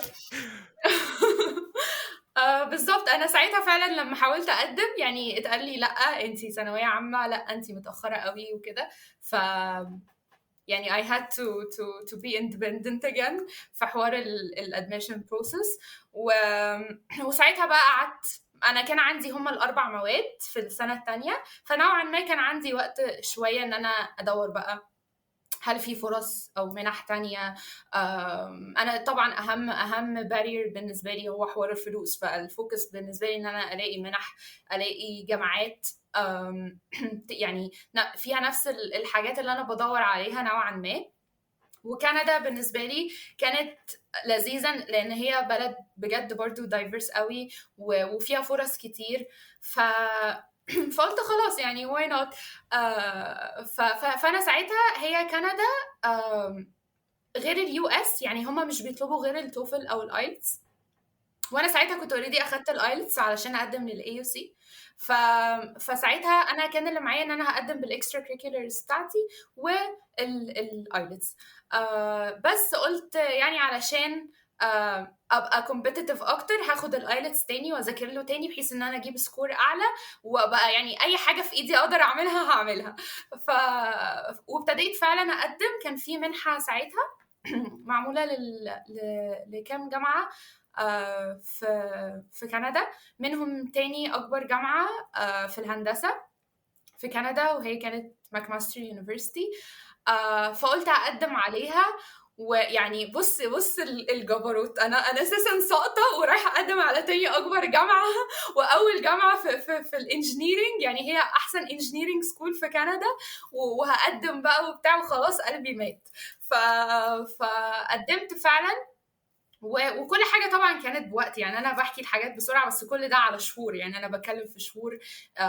وطبعا السكولرشيب كانت بقى ليها كذا مرحلة، اللي هو application process، بعد كده interview، بعد كده interview تاني، بعد كده يقابلوا ماما يعملوا family interview، وحوارات بقى كتير علشان تقدر يعني تمر بكل المراحل دي. وطبعا قبول الجامعة أهم من كل ده عشان تاخد المنحة أصلا.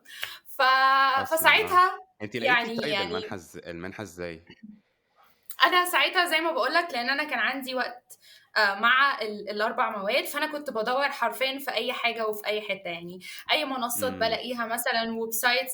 حرفيا من الحاجات اللي عملتها، ولما الناس بتسالني وما بيصدقوش ان انا عملتها، ان انا كنت بكتب universities in Canada، مثلا يطلع لي 1000 ولا 2000 ولا 3000 جامعة، كنت بخش الويب سايت بتاع كل جامعة فيهم وأعرف أكتر عن الجامعة وأقرأ وكل ده. وده اللي خلاني enriched قوي، يعني بالادميشن بروسيس، وايه الفروق بين الجامعات، ودي بتطلب ايه ودي مش بتطلب ايه، ودي عندها ايه حلو ودي مش عندها ايه. يعني it took me a lot of time برضو ان انا يعني اعرف اجمع كل الحاجات دي، لان في ساعتها ما كانش في قدامي اي resources، ما كانش في اي حد اللي هو مثلا اتقبل قبل كده من ثانويه عامه بالذات يقول لي هو ابتدى منين، طب هو لقى الحاجات دي فين. كل اللي كنت بلاقيهم يعني حرفيا كانت ناس على النت، اللي هو مثلا بدور على فيسبوك مثلا، اكتب اي حد مثلا studies in Canada او the US، واخش البروفايلز بتاعت الناس، احاول اشوف هم في جامعه ايه، ابعت لهم مسج desperate كده اللي هو انا عارفه ان هم مش هيردوا وممكن ما يشوفوهاش اصلا، بس اقول لهم انا كذا كذا ونفسي ادرس في كذا وانتوا عملتوا ايه ومش عارفه ايه. طبعا ما كانش حد بيرد عليا ولا بيعبرني، فاللي هو برجع تاني لنفس الدايره، بحاول ادور في الجامعات، ابعت ايميلات. انا في الوقت ده كنت ببعت ايميلات بقى بالهبل، يعني فوق ال1000 جامعه ببعت فوق ال1000 ايميل وكده، واسال بقى الجامعات طب انتوا عندكم سكولرشيبس للطلبه الاجانب، طب انتوا بتقبلوا ايلتس، طب انتوا في اي متطلبات تانية اقدر اعملها، طب اقدم امتى كده. يعني كلها كانت حاجات ديسبريت قوي. وطبعا الجامعات يعني فين وفين اللي يرد، كانت النسبه قليله قوي. لغايه بقى زي ما بقولك، من ضمن الويب سايتس اللي انا كنت بدور فيها في الانترنت الكبير، كان ويب سايت المنحه اللي انا قدمت عليها. و مريت بقى بالبروسيس كلها زي ما قلت، لغايه ما فعلا واتقبلت في الجامعه، وخلاص بقى يعني نورين بقت حد تاني كده، مش فاضل لي حاجه غير الاربع مواد اللي انا هخش امتحنهم، واللي هو انا اساسا قعدت ذاكرتهم جامد قوي وامتحنت امتحانات، وخلاص انا داخله عارفه ان انا هقفل المواد دي. ودخلت الامتحانات وفعلا عملت حلوة قوي، وكنت يعني خارجة فعلا مش مصدقة نفسي لغاية يوم النتيجة. وقد تكون الكارثة التانية انه انا اتظلمت في أسئلة. يعني لما دخلت بقى بعدين عملت تظلم، اكتشفت ان في صفحات كاملة ما كانتش اتصححت، يعني القلم الاحمر ده ما شافهاش. ف الصدمة التانية انه الجامعة القبول المشروط بتاعها ان انا اكون جايبه at least 85%. انا جبت ساعتها 80 وكسور، فدي كانت الصدمه الكبرى. فطبعا عملت تظلم، والناس طبعا عارفه التظلم يعني ايه في ثانويه عامه في مصر، يعني حاجه عمرها ما هتيجي، لو انت ممكن تقعد سنين تعمل قضايا تتنطط، الدرجات موسلي ما بترجعش. فاللي هو كانت ساعتها بقى يعني دي كانت الضربة اللي بجد، اللي هو تاني منحة ضيعها من ايدي، فول ايدد قبول الجامعة. طبعا ما كانش فيه نقاش، الناس بتوع الجامعة ذات نفسهم من كتر ما هم كانوا يعني زي believed in me ومش عارفة ايه، كلموا الجامعة يحاولوا يتفاوضوا معاهم ويقولوا لهم ان في تظلم ماشي. وطبعا بعت لهم الورق والاثباتات، وقعدت اترجم بنفسي ورق التظلمات وكل ده عشان اثبت لهم ان كل ده out of my hand، وان انا مش هعرف ارجع الدرجات دي. وانت بتتكلم انه النتيجة بتطلع في اخر 7 وانا المفروض مسافرة في 8. انا المنحة كانت حجزت لي تذاكر الطيران، واللي هو خلاص انا فاضل اسبوعين ورايحة كندا وجهزت شنطتي، واللي هو يعني دنيا تانية، والنتيجة طلعت هدت كل حاجة فجأة. ف ساعتها بقى يعني انا قلت خلاص، يعني I am done with this world. اللي هو انا بجد كل حاجة ممكن اعملها وكل حاجة ممكن اي بني ادم يعملها في الحياة انا عملتها. يعني هات لي اي شخص تاني يقدر يعمل كل ده، او يقول لي مثلا انت كان المفروض تعملي كذا، او حد يلومني ان انا ما عملتش حاجة، ما فيش حاجة سبتها ما عملتهاش. بس الدنيا يعني ماشية عكسي خالص وما فيش حاجة ماشية صح. فساعتها بقى يعني كنت خلاص، يعني فعلا ما كنتش بنطق، ما كنتش بتكلم. والمفروض بقى كنت امر بالبروسيس الطبيعيه زي اي طالب ثانويه عامه في مصر، اللي هو التنسيق هيطلع، اروح اقدم ورقي في جامعه حكومه، وامشي بقى الاجراءات الروتينيه دي كلها. وطبعا انا يعني مامتي كل ده في الباك جراوند بتكافح وبتحارب معايا هي كمان. بس في نفس الوقت يعني احنا الاتنين، يعني رغم ان هي اكتر حد كان بيشجعني وبيجري ورايا واكتر حد كان invested في حوار السفر، وده اللي غير مألوف، لان الاهالي كلها بتبقى ضد حوار السفر، وانا يعني هي اكتر حد كان invested. يعني هي خلاص، يعني هي بجد كانت speechless برضو وما كانتش فاهمة ايه اللي بيحصل، وساعتها تعبت جامد الفترة دي وخلاص. يعني الدنيا كانت بالنسبة لي سودا كحل من كل النواحي، اللي هو بس اشوف قد ايه يعني مامتي قاعدة في السرير من كتر الصدمات اللي بتحصل لنا ومش قادرة اعمل لها حاجة. دي لوحدها بالنسبة لي يعني مشهد عمري ما هنساه في حياتي. ف ف الموضوع كان صعب يعني مش هقدر اقول غير كده. وساعتها بقى انا عملت اللي هو مجرد رميت ورقي زي ما الناس بترميه في جامعة حكومية عشان يبقى اسمي في جامعة. بس انا يعني مامتي اصلا ساعتها خلاص بقى ما كانش عندها كلام تقوله، فاللي هو انا ساعتها كنت خدت قرار بيني وبين نفسي، انا مش رايحة، انا حالفة ان انا مش داخلة الجامعة في مصر. فالموضوع رحت يعني الموضوع بالنسبة لي اللي هو قلت طب خلاص أنا هديها فرصة، يمكن أنا أكون ظالمة مصر، يمكن أنا أكون ظالمة نفسي، وأجرب كده في الجامعة. وساعتها كنت في جامعة القاهرة، وجي أول يوم دراسة ورحت أول يوم. أنا أول يوم ده كنت يعني دخلت المحاضرة لمجرد 10 دقايق، قعدت بس أبص حواليا كده وأبص للناس، واللي هو أنا كنت المفروض أكون فين ودلوقتي قاعدة فين. وانهارت في نص المحاضرة وخرجت سبت المحاضرة والدكتور بيشرح ومشيت. وحرفيا ساعتها يعني أنا جامعة القاهرة حوالي ساعتين مشي من بيتي، الساعتين دول ما خدتش مواصلات، يعني في العادي هي بتبقى تلت ساعة مواصلات، خدتهم ساعتين ماشية بس بعيط في الشارع لغاية ما وصلت لبيتي. قاعدة أقول أنا مكاني مش هنا، أنا مش المفروض أكون هنا. طول الطريق بردد نفس الجملة. وروحت لماما بصيت لها، يعني أنا فاكرة بجد البصة دي اللي هو إحنا الاتنين كنا in denial كده، اللي هو الناس بتبقى مبسوطة بأول يوم جامعة، خاصة الأهالي بقى شايفين ولادهم وهم رايحين الكلية وأول يوم ومبسوطين ولابسين لبس حلو وكل ده. وده تقريبا كان أسوأ يوم في حياتي. وقلت لماما أنا مش رايحة تاني، وأنا مش عايزة مش عايزة أشوف حد، مش عايزة أكلم حد. وساعتها دخلت أوضتي وقلت أنا مش هخرج من الأوضة دي غير وأنا عاملة اللي أنا قعدت أضيع كل السنين دي عشان. يعني أنا بقالي 12 سنة ولا 13 سنة في كابوس. عشان إيه؟ علشان أرضى بالأمر الواقع، ولا علشان أعمل اللي أنا عايزاه؟ وفي نفس الوقت كل ده طبعا يعني خلال الوقت ده كله سنتين الثانوية العامة والفترة دي، أنا طبعا بين اللي هو انت اللي عملتي كل ده في نفسك، انت اللي احبطتي مامتك، انت اللي احبطتي مدرسينك، انت اللي ضيعتي كل حاجه من ايدك عشان كنت بتعملي كذا حاجه، في حين ان الناس كانت بتقولك ركزي في المذاكره وبس، نورين اصلا هيجي لها هندسه بسهوله لو ذاكرت وبس.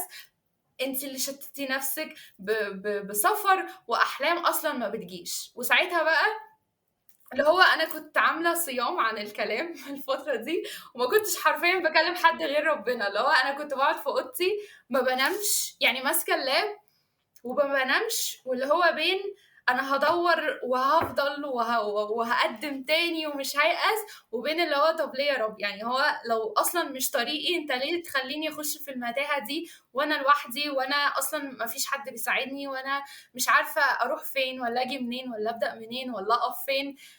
ليه؟ يعني هو انا متاكده 100% ان هو لو ما كانش طريقي انت ما كنتش هتدلني ليه من الاول، لان انت رحيم وكريم وكل حاجه.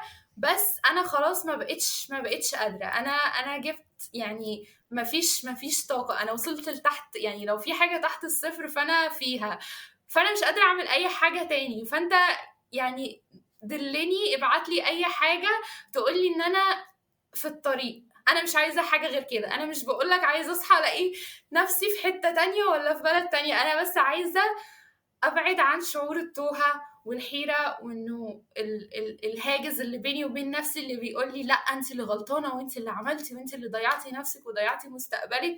وفي نفس الوقت انا ما عملتش كل ده، انا كنت حرفيا تعبانه وبيطلع عيني وبحط كل المجهود عشان حاجة انت يعني بعتها لي في طريقي، وحسيت ان هي دي ممكن تكون فعلا مستقبلي، وهي دي طريقي. ف دي كانت الترانزيشن بوينت وبداية الجاب هير اللي حصل بعد كل ده. وساعتها انا بقى كل ده ما كنتش اعرف اي حاجة طبعا عن الدراسة في امريكا، ولا الجامعات، ولا اعرف اصلا يعني ايه ACT، ولا يعني ايه SAT، ولا يعني ايه الكلام ده. يعني كل ده كان فعلا بالنسبة لي طلاسم. وانا حرفيا ما كانش فيه في الاوضه غيري انا ولابي. الفتره دي كنت ساعتها يعني هو من اول بدايه اعاده الثانويه العامه اللي هي السنه التانية، انا كنت اوريدي بمر باكتئاب، وما كنتش حتى اتشخصت ولا اي حاجه. يعني انا كنت بعاني in silence، وكانت دي اسوأ فتره، واللي هي بعد كده ادت لانكزايتي ومش عارفه ايه. بس فضلت بقى طول الفترة دي السنة بتاعة الجاب يير، أول كام شهر أنا in denial، أنا ما بخرجش من الأوضة، أنا مش باكل مش بشرب مش بعمل أي حاجة، قاعدة desperately بس بقلب في اللاب، يعني بدور حرفيا مش بعمل أي حاجة. يعني حتى ما فيش intention إن أنا أعمل حاجة، اللي هو أنا مش قاعدة مثلا بدور في اللاب على جامعات ولا أي فرص تاني، لأ، هو أنا خلاص أنا مش قادرة أفانكشن، يعني مخي مش قادر ياخد أي حاجة تاني زيادة. فاللي هو أنا قاعدة كده passively بضيع وقتي في أي حاجة. ف ده كان نهاية 2019. وبعد كده مع شهر واحد قلت طيب وبعدين ايه اخرة القعدة في البيت؟ يعني انا بقيت، يعني انا كنت الاول متضايقة وبقول انا اللي عملت كل ده ومش قادرة اساعد مامتي ولا قادرة اعمل اي حاجة وحاسة ان انا هيلبلس، فانا كده بقيت عبء فوق العبء. يعني انا قاعدة في البيت حرفيا جثة مش بعمل اي حاجة. فساعتها قررت ان انا خلاص هبقى سنة جديدة، شخص جديد، هبدأ من شهر واحد، هرجع احاول ادور تاني. ساعتها بقى ما كانش في دماغي امريكا، لان انا من زمان وانا في ثالثه اعدادي وانا بسمع قد ايه امريكا هي اكتر مكان كومبيتيتيف للدراسه بره. يعني المانيا وكندا كنت بلاقي ناس كتير سافرت والموضوع سهل، وامتحانات القبول مش صعبه قوي ومش كتير، يعني هو بيبقى امتحانات لغه مثلا وخلاص. لكن امريكا بتبقى متطلباتها كتير قوي، عايزين extracurricular activities وستاندردايز تيستس ومش عارفه ايه واسي جامده قوي، ويعني بروسس تانية لوحدها. فما كانتش اصلا تخطر على بالي. بس كان ساعتها جالي نفس السبارك بتاعت انا مفيش حاجه المره دي حرفيا اخسرها يعني انا خلاص انا على الحديده. ف... فساعتها اللي هو مفيش اصلا اوبشنز، يعني انا مش هحاول تاني في كندا مثلا، لانه خلاص انا عارفه معظم الجامعات بتارجت المجموع المعين ده مع امتحان اللغه وخلاص. فدي دلوقتي ممكن تكون اوبشن، بس هيبقى اوبشن هوبلس شويه. ف... ف... ف... فمش فاضل مين بقى؟ مش فاضل غير US. فاللي هو يعني ساعتها كنت بقول امريكا واللي هو افكر كده شويه، وبعدين لا لا لا لا ايه الهبل ده، والفكره تروح من دماغي، وبعد كده ارجع يومين ثلاثه تانيين اكون مثلا فاتحه فيسبوك بقلب، الاقي مثلا حد اتقبل، خاصه كله بقى بتوع ستام يعني، لو في مثلا بينا ميوتشوال فريند او اي حاجه، الاقي مثلا البوست بتاعه كان بابليك والناس بقى بتبارك له، فظهر عندي على الفيد. ف ففلان الفلاني رايح جامعة كذا ومش عارفة ايه، وانا بقى ابقى فرحانة لهم قوي اكن انا اتقبلت، واقول لهم مبروك، وهم اساسا ما يعرفوش ان انا عايشة اصلا. يعني مين دي اصلا؟ ف... فاخش بقى ابارك للناس راندوملي كده. وبعدين بقى انا من زمان بقى عارفه بتوع ستيم دول يعني ايه، يعني حرفيا gods of science and math وناس جامده ومش عارفه ايه، فهم دول اللي امريكا اتعملت علشانهم يعني. فازاي انا حته جرثومه ساقطه ثانويه عامه وعدت بكل ده ممكن افكر في الموضوع اصلا.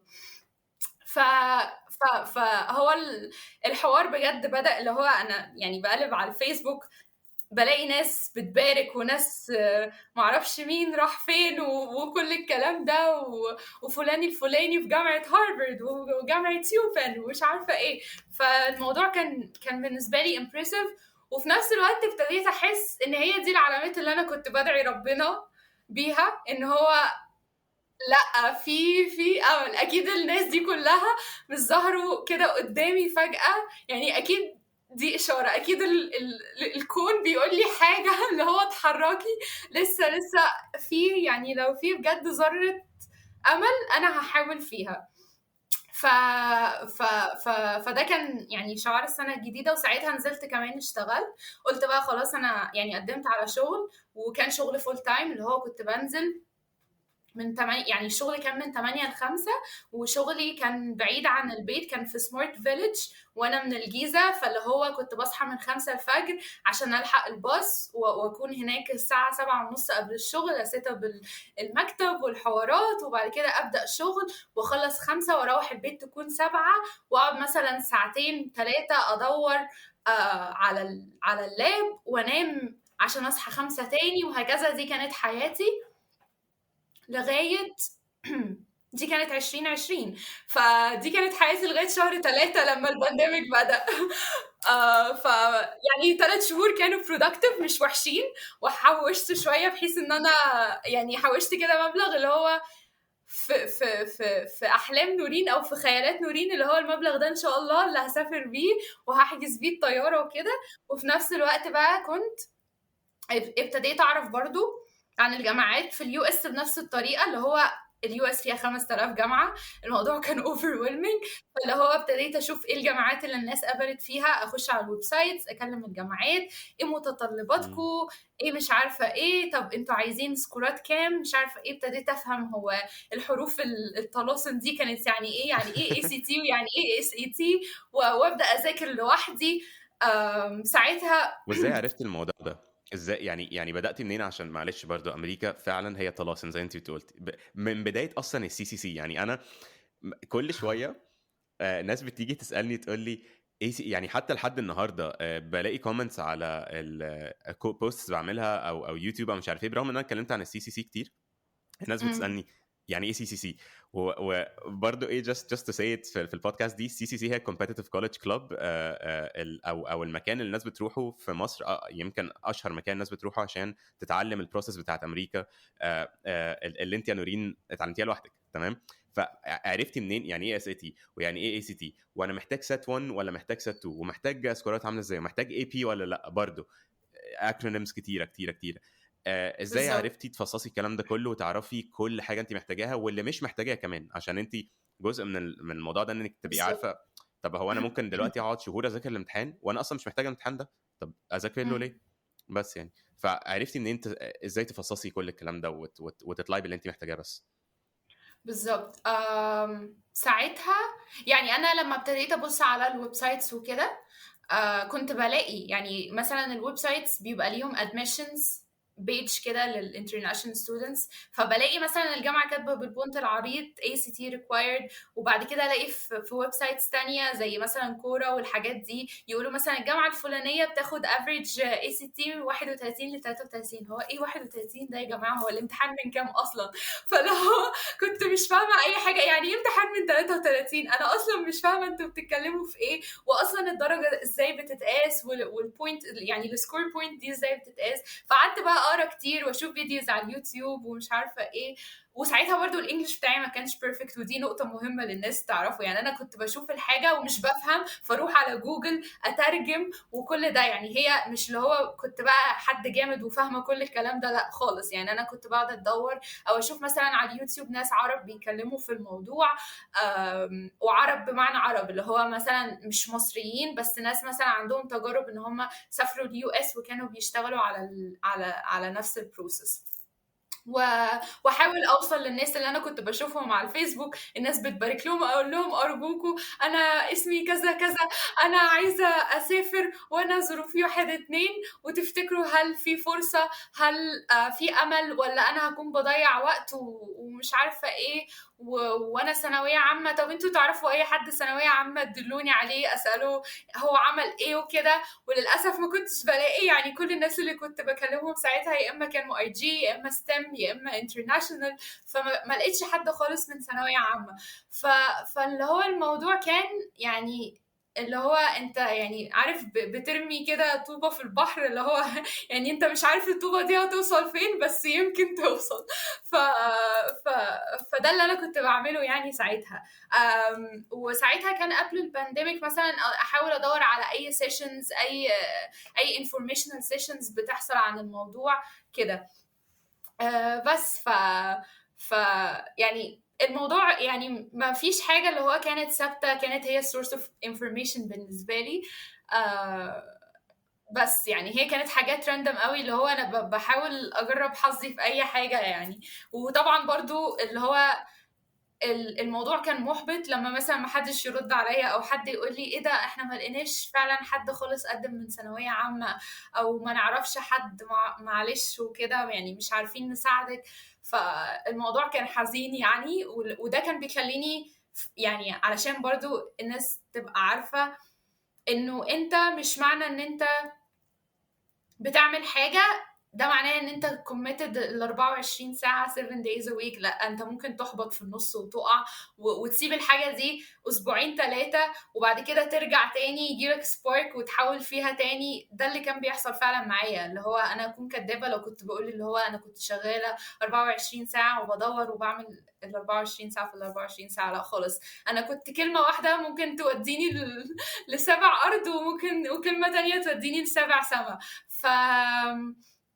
فهي يعني هي كانت الدنيا ماشية كده لغاية ما كان يعني مثلا ألاقي مثلا حاجة حصلت، حاجة يعني ربنا مثلا وقعني في حد قدر مثلا يقول لي معلومة فادتني، اللي هو مثلا انت ممكن تدوري في كذا، ممكن تعملي كذا، الكلام ده كله.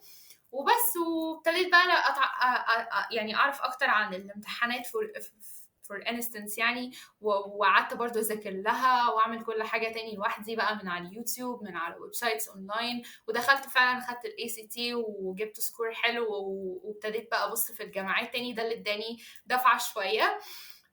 خاصة ان خاصة ان الجامعات في امريكا عندها حاجة اسمها هوليستيك ريفيو، ان هم مش بيقيموك علشان مجموعك بس، او علشان الاكسترا كريكولر بس، او عشان السكور بتاعك بس. يعني هم بيبصوا على كل الجوانب اللي عندك ويكونسيدروا انت فعلا ابليكانت عنده بوتنشال ولا لا.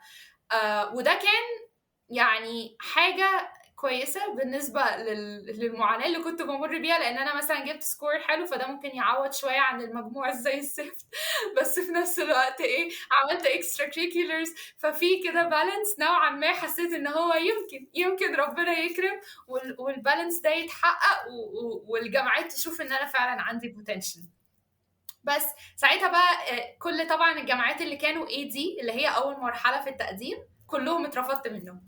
وساعتها قمت قافله اللاب وقلت بصوا انا خلاص ربنا بيقول لي يعني ربنا بجد لو خلاص نعمل ايه تاني يعني كل العلامات بتقول انت حرفيا بتزقي في حيطه، يعني انت بتحاولي تفتحي باب ما ملوش، يعني هو اساسا مش هيتفتح. يعني خلاص بقى حسيت ان هي دي بجد النقطه الفاصله. يعني انت كفايه فوقي، يعني انسي بقى الوهم اللي انت عايشه فيه وشوفي انت هتكملي حياتك ازاي من هنا. يعني بس لحسن الحظ الحمد لله ان انا كنت مقدمه ساعتها يعني الجامعات الابليكيشنز بتاعه الريجولر كنت مقدمه عليها قبل ما الديسيجنز بتاعه الاي دي تطلع.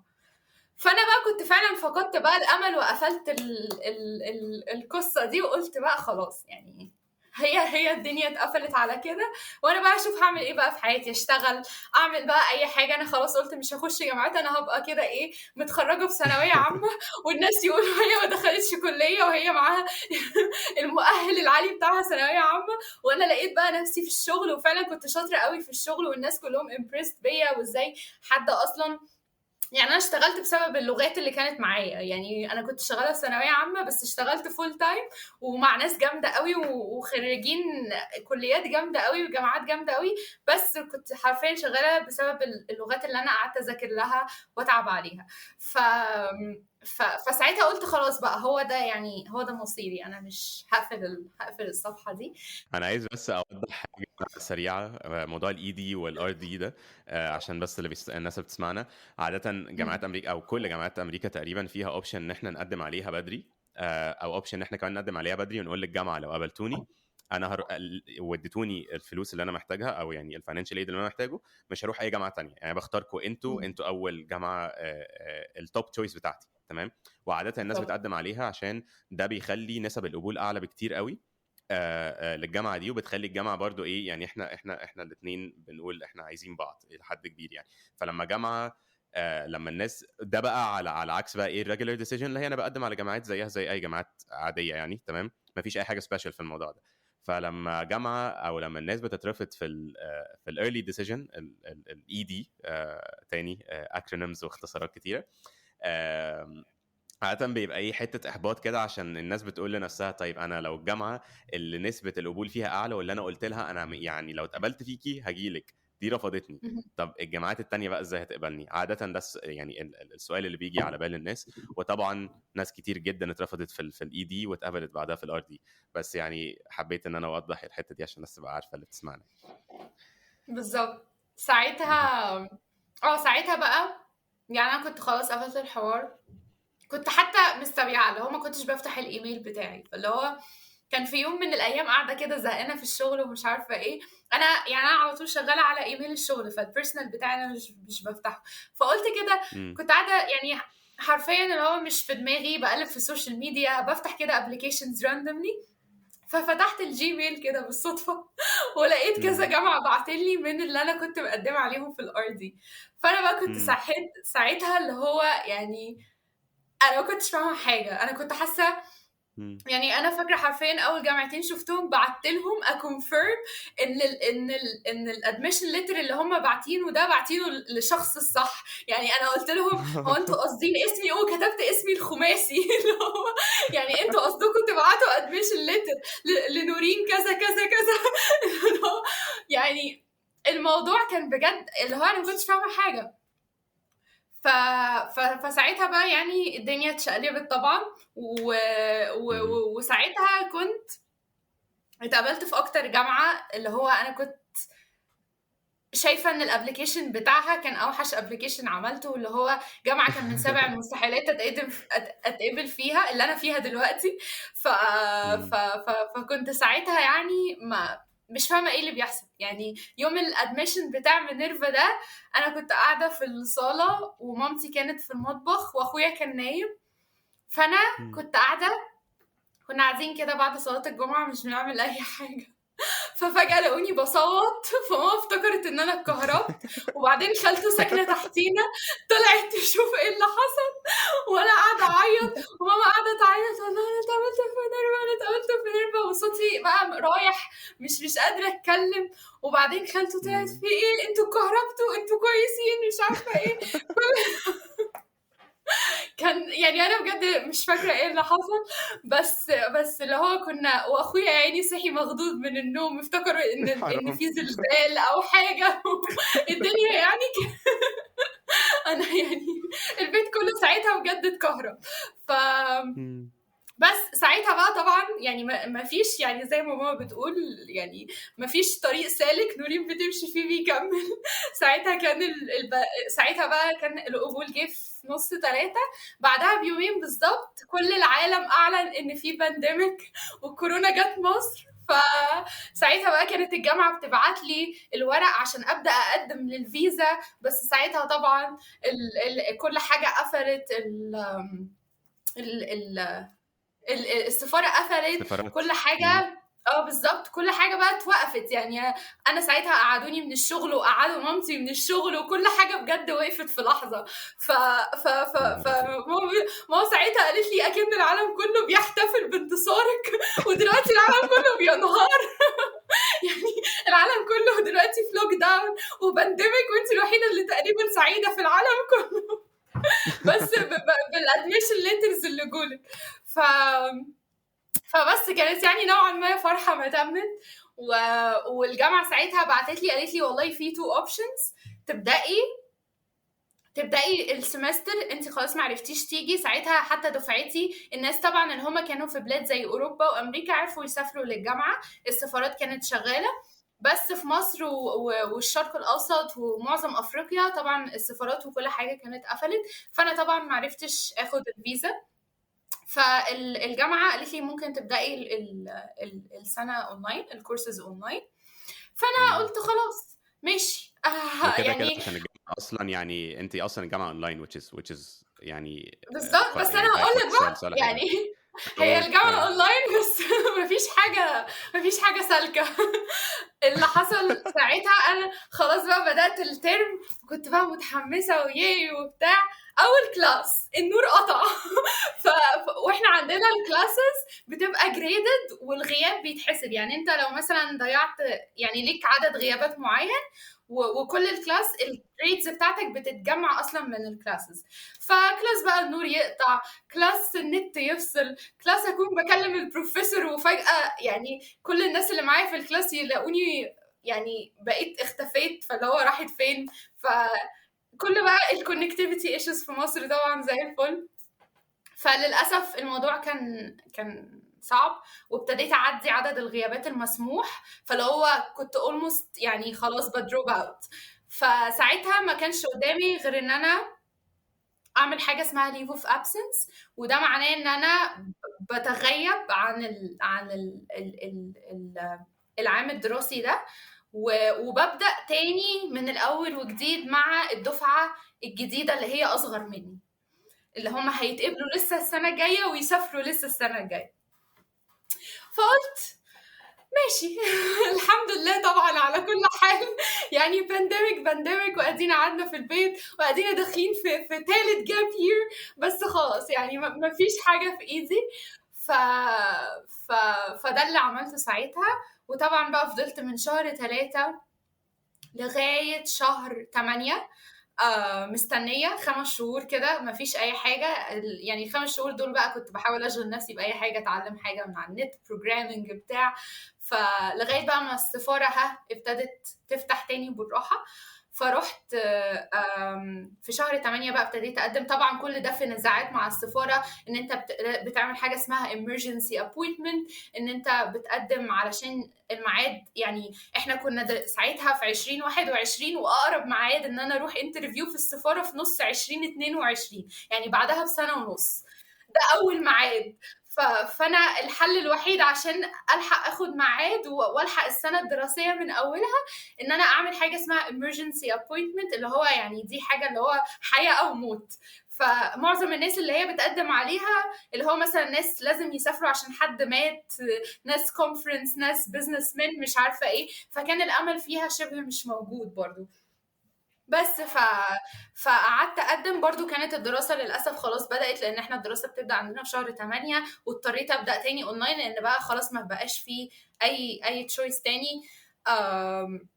وبعدين جه بقى ميعاد الانترفيو. ساعتها انا كنت داخله ومعايا مصريين في الانترفيو، بس كان في ناس معاها واسطه وكانوا من الCCC، او مثلا واخدين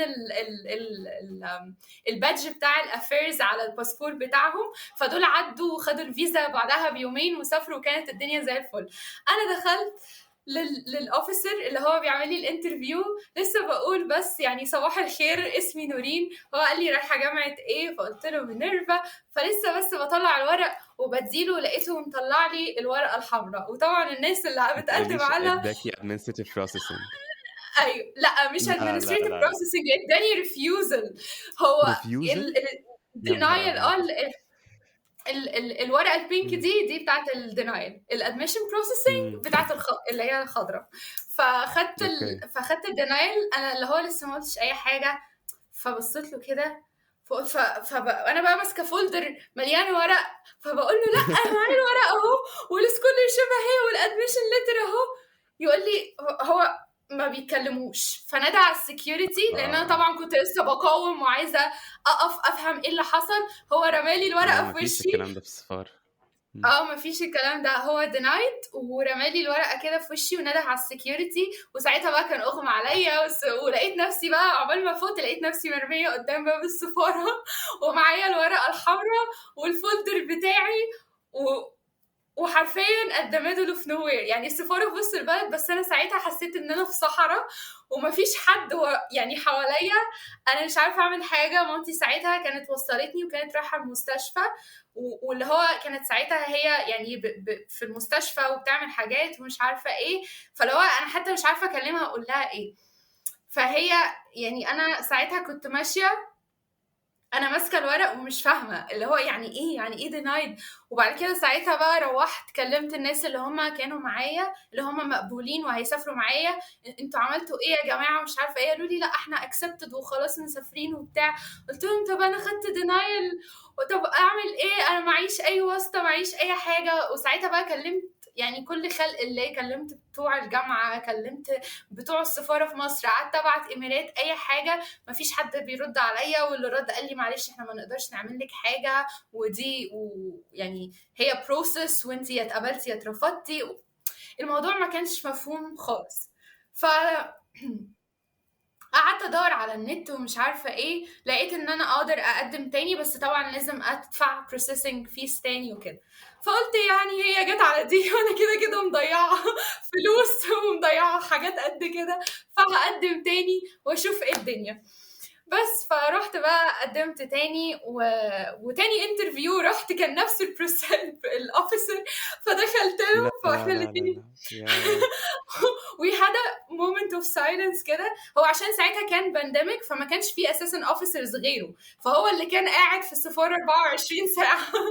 فدخلت كده واحنا الاثنين بصينا لبعض، فضلنا كده يعني 30 ثانيه باصين في عين بعض. فهو قال لي انا حاسس ان انا شفتك قد كده قبل كده. فقلت قلت له ما انا مغمى كنت عليه موجوده. قدام حضرتك. بالظبط انا كنت هنا من يومين بالظبط. ف فقام قال ايه ده لي جت معاك بالسرعه دي؟ لان ساعتها كان الامرجنسي ابوينتمنتس انت بتبعت زي ايميل، اه لان انت يعني لما بتحجز بقى من تاني وبتدفع الفلوس تاني اكنك نيو ابليكانت.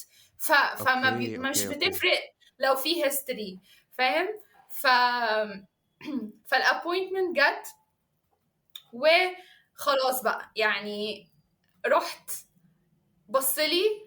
فلما عرف ان انا كنت موجوده هنا المره دي بقى ما اتكلمش، بس خد الورق قعد يبص فيه، وبعد كده بصلي كده وقال لي طب انتي هتدفعي الفلوس ازاي، وهي منحه ولا لا، وايه الجامعه دي اصلا. انا اول مره اسمع عن الجامعه دي. دي شكلها مش جامعة حقيقية، انت شكلك عايزة تسافري عشان تهربي. بس هو اللي انا فهمته بعدين ان هو كان يعني اسلاموفوبيك، ولما شافني بقى والحجاب وبتاع يعني كان الموضوع واضح قوي، لانه ما كانش فيه اي سبب تاني للرفض. لان انا كنت حرفيا مذاكرة، اللي هو الناس بتقعد تذاكر الانترفيو ده، انا كنت خلاص انا عارفة اقول كذا كذا كذا، هاخد الاكسبتنس وهمشي. بس فساعتها خد مني الباسبور وقال لي خلاص تمام انت اكسبتد وبتاع. بس اتغفلت وبعد ما كان حط لي الستيتس، يعني كنت بشوف كده الستيتس، انا بقى قلت خلاص انا اكسبتد وروحت خلاص افراح وزغاريت في البيت ويلا نحضر الشنط وبتاع. الكلام ده كان اللي هو لسه شهر 8. بعدها بيومين بعد الانترفيو لقيت الستيتس اتغيرت من accepted ل administrative processing، وفضلت يا بقى على الله. administrative processing يا عمر كام شهرين ونص لغاية شهر أكتوبر. يا ربي. لا لا لا كله لا لا، ده جنان، ببعت ده جنان إيميلات والله، ايموشنال يعني. رولر كوستر. بالظبط، كل حاجة كانت in vain. واللي هو خلاص بقى يعني أنا ما قداميش حل تاني، وقاعدة بقى شغالة في الجامعة بعاني مع النت والنور والكهرباء والحوارات دي كلها لغاية بقى ما out of nowhere كده ربنا فرجها، وفي شهر 10 شالوا admission processing ولقيت الستيتس. طبعا كل ده انت كل يوم بتبعت ايميلات للسفاره، وحرفيا كنت بسبامهم، يعني هو اتليست 10 ايوه ايميلز ايوه. بير داي للسفاره. واللي هو ازاي وانتوا ازاي الاوفيسر يقول لي اكسبتد وبعد كده ايه بي. انا اساسا لما قلت للست اللي في الجامعه عندنا المسؤوله عن الحوار، قالت لي انت كده وش بلاك ليست، انت اللي عملتيه ده. انت لا مش لا لا. هتخشي امريكا طول حياتك. في حد يسبام السفاره يا نورين؟ اللي هو انا بقى رايحه اقول لها انا بعت لهم 10 ايميلات في اليوم، تقول لي في حد يسبام السفاره يا نورين؟ فاللي هو بقى كنت خلاص. فبعدها بقى يعني الحمد لله جت ورحت جبت الباسبور، ومفيش بقى يعني بعدها 24 ساعة كنت في المطار قاعدة بكلم الموبايل. حرفيا أنا ساعتها فتحت الموبايل كان فاضل 3 ساعات على الطيارة، فقعدت بحكي قصتي كلها أكنه فيلم. يعني أنا نفسي مش حاسة إن أنا بطلة القصة دي، أنا حاسة إن أنا بسمع قصة حد تاني، ومش مستوعبة إن أنا في المطار ورايحة أصلا يعني متدشملة مش نايمة بقالي أسبوعين، وبين طبعا. المذاكرة وتحضير الشنط والسفر والباسبور وكل ده. بس يا نهار ابيض. وسافرت. لا لا لا لا، ده جنان رسمي. انا يعني يعني انا كنت فاكر ان انا سمعت جنان، بس ده لا لا لا، انا مش مصدق. يعني انت قدمتي على المانيا واترفضتي في او يعني ما عرفتيش اصلا تقدمي بسبب ما requirement معينه كملتش. بتاعه البنك اكاونت. تمام. مهم. بعد كده الباك اب كانت اي او سي، سقطتي في ثانويه عامه. تمام. وبعد الاي او سي قلتي طيب خلاص انا هعيد تاني واجرب تاني. قدمتي على كندا، جالك منح كويسه جدا، فول رايد، جالك كذا منحه from what you said. اه وبعد كده اتظلمتي حرفيا، يعني انت يعني عادي زي اي حد ذاكر وعمل اللي عليه وكل حاجه واللي صحح كان شخص ما عندوش ضمير. وطبعا ما فيش حاجه اسمها تظلمات في مصر في الوضع اللي احنا فيه ده. فبسبب الموضوع ده المنحه راحت منك في كندا. جا بير تاني، يعني وقفتي تاني على رجلك، وبعد كده فجأة قلتي طب خلاص انا هقدم على امريكا واللي يحصل يحصل. اترفضتي في الاي دي. وطبعا ده يعني اترفضتي في الاي دي، ده حوار بيبقى بالنسبه لناس كتيره كبير يعني. وبعد كده رميتي طوبة اصلا الموضوع، يعني انت اللي هو مفيش يعني خلاص.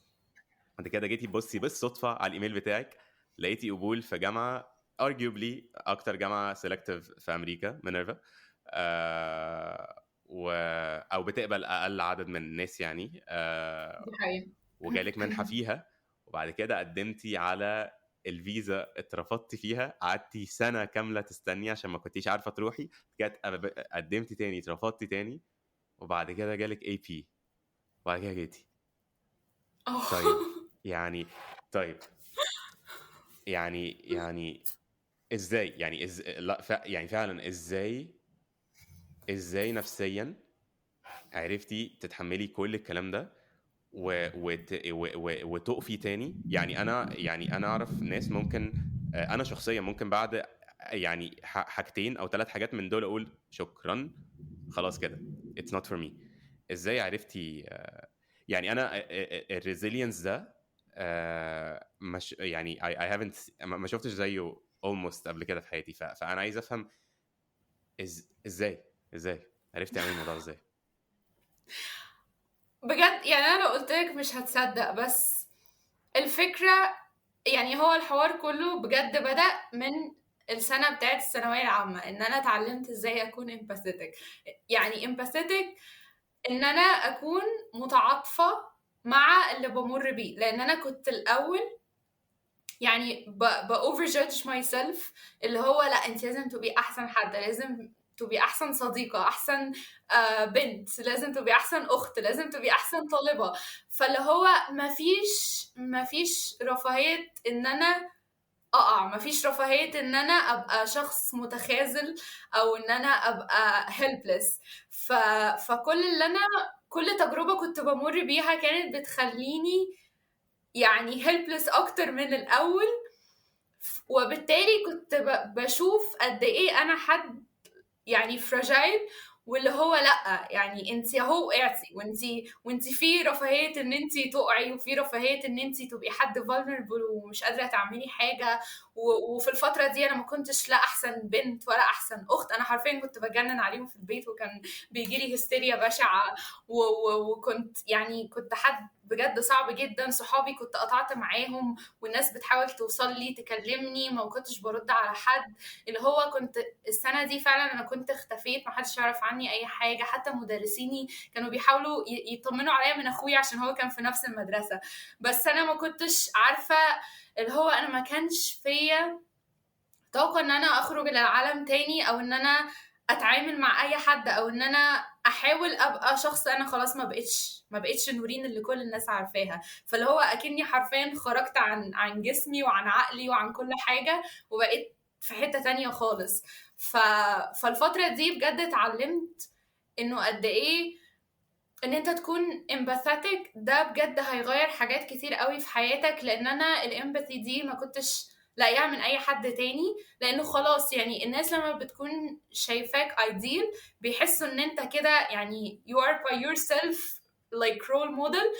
فهم انت مش مستني حد اساسا يسقف لك، مش مستني حد يقول لك ايه ده انت اللي بتعمله جامد، يقول لك لا انت تعبت وتستاهل حاجات كتير. انا ما كنتش بسمع الكلام ده الفترة دي، فما فيش حد يقوله لي، يعني it was me myself and I. فاللي هو انا يا هكمل اللي هو self loath وjudgment واللي هو انا بقعد الوم نفسي. يعني انا شخص بجد لوام جدا لنفسي، واكتر حد بيندم على اقل فعل في الحياه. اللي هو مثلا أنا لو شفت حد معدي بالصدفه في الطرقه وما ابتسمتلوش، ممكن اقعد اجريف على الحوار ساعتين 3 بقيه اليوم. فاللي هو الستراجلز دي كانت كلها بتتراكم كده بيني وبين نفسي. بس لما وصلت بقى البوينت ان انا بقيت حرفيا ashes كده on the ground، ابتديت استوعب قد ايه اللي هو انا ولا حاجه، وانا اساسا unseen. يعني انا خلاص الناس الايمج دي اتكسرت، فهو زي اكنه كان تمثال، وانت بقيت الهيكل اللي جواه. فانت يعني انت مش بتملك اي حاجه في الدنيا غير ان انت تحافظ على اللي باقي منك، فاهم؟ فانت لو ما كنتش empathetic واللي هو بتحاول تقدر الحاجات اللي انت بتمر بيها اللي اي حد تاني مش فاهم انت قد ايه بتمر، والصراعات اللي جواك. يعني حتى اقرب الناس ليا اللي هو مامتي واخويا اللي كانوا عايشين معايا في نفس البيت، انا هما ما كانوش شايفين قد ايه انا بجريف، وقد ايه انا حاسه ان انا مش ضيعت مستقبلي، انا حاسه ان انا ضيعت حياتهم. انا هديت لهم حاجات كتير قوي، هما مش شايفين ده.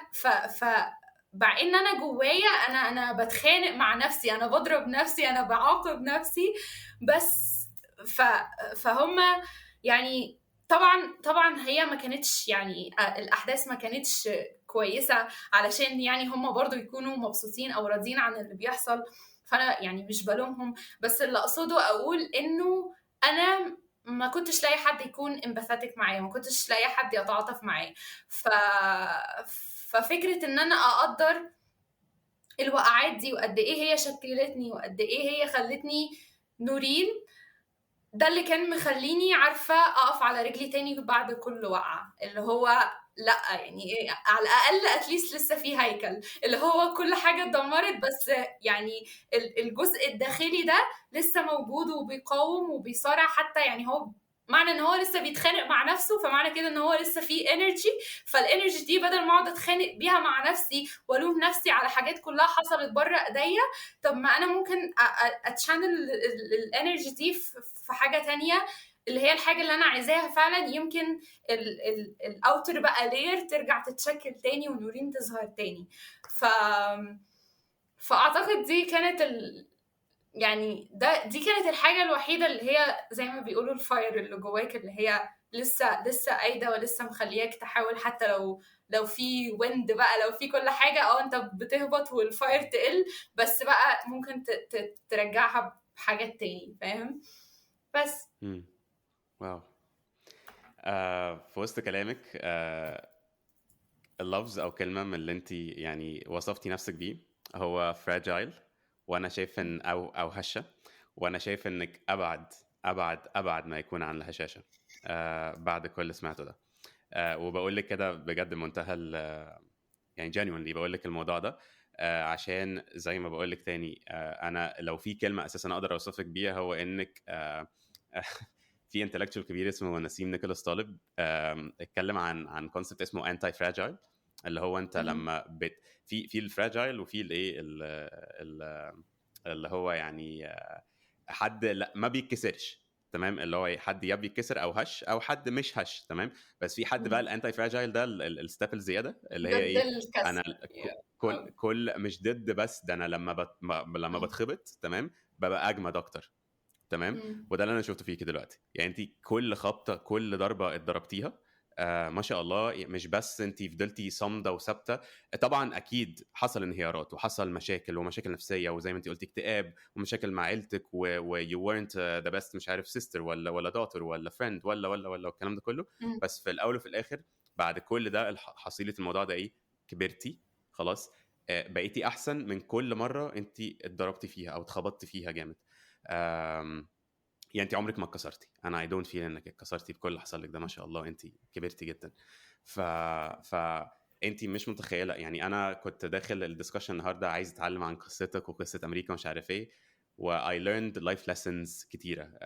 يعني انا شخصيا بعاني من كونسبت السيلف كومباشن ده او ان انا ابقى امباثيتك مع نفسي، وبعاني بجد، يعني زيك بالظبط بلوم نفسي طول الوقت على حاجات كتيره، وابسط الحاجات ممكن اقعد فعلا زي ما انت قلتي اسابيع برضو على حاجه ريلاتيفلي تكون بسيطه، تمام، اللي هو ايه يا ابني انت ليه عمال تلوم على نفسك وتجلد نفسك بالكلام ده كله. ولسه مش قادر، يعني ما شاء الله انت اتعلمتي درس من اهم دروس الحياه، اللي هي ان انا ابقى رؤوف بنفسي، ان انا ابقى هادي على نفسي. مش معنى كده ان انا ما يبقاش فيه نفس يعني لوامه او ان انا ابقى ما عنديش ضمير، اللي هو عديم الضمير والكلام ده ايوه كله، بالعكس انت اكيد عندك ضمير وكل حاجه، واكيد بتحاسبي نفسك على الحاجات اللي مش مظبوطه، بس في نفس الوقت رؤوفه ورحيمه بنفسك. آم عشان تعرفي تكملي احسن، وان انت يبقى فيه ايه رحمه لنفسك. لو ربنا رحيم ورؤوف بينا، يعني برضو احنا المفروض نبقى رؤوفين ورحيمين بنفسنا بالمنظر ده. بالظبط. ف انت مش متخيله انا قد ايه فعلا والله اتعلمت جدا جدا كتير قوي منك النهارده. وانا متخيل ان اي حد بيسمعنا النهارده الكلام اللي انت قلتيه ده يعني ممكن يكون السبب ان هم يكونوا في مكان، بسيبك بقى من الدراسه بره والسفر والكلام ده كله. I think ان مش ده الهدف ان احنا نبقى بني ادمين دي حقيقه. صحيين، نبقى بني ادمين دي واحد حقيقه. صحي، واحد عارف يتعامل مع نفسه، يتعامل مع الناس اللي حواليه، هادي مع نفسه، حليم، رؤوف، كل الصفات دي مش صفات سهله الواحد يكتسبها، تمام. وانا من وجهة نظري دي الغايه. الوسيله بقى ممكن تبقى سفر، ممكن تبقى دراسه بره، ممكن تبقى هجره، ممكن تبقى قاعد في مصر، ممكن تبقى اي حاجه في الدنيا. الغايه ان احنا نوصل اللي انت وصلتيه ده.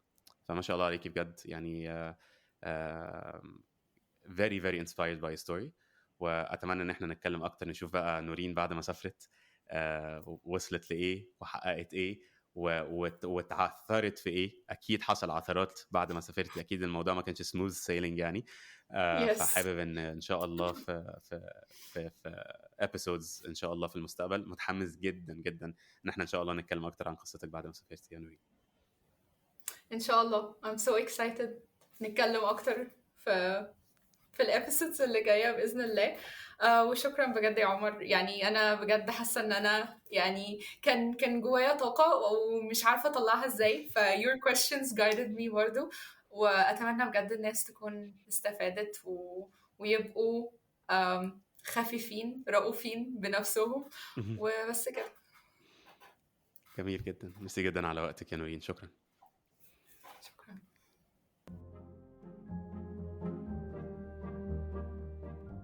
شكرا انكم خدتوا وقت من يومكم عشان تسمعوا الحلقه دي.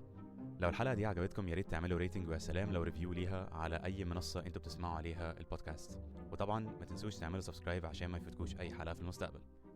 ولو انت او انتي حد سافر وحابين تشاركوا قصتكم مع الناس، يا ريت تبعتولي على الانستجرام وهيكون شرف ليا اني اتكلم معاكم. وبرضه لو تعرفوا اي حد شايفين ان قصته هتساعد الناس، يا ريت تقولوا لهم يبعتولي. مستنيكم في الحلقه اللي جايه اصدقائي. سلام.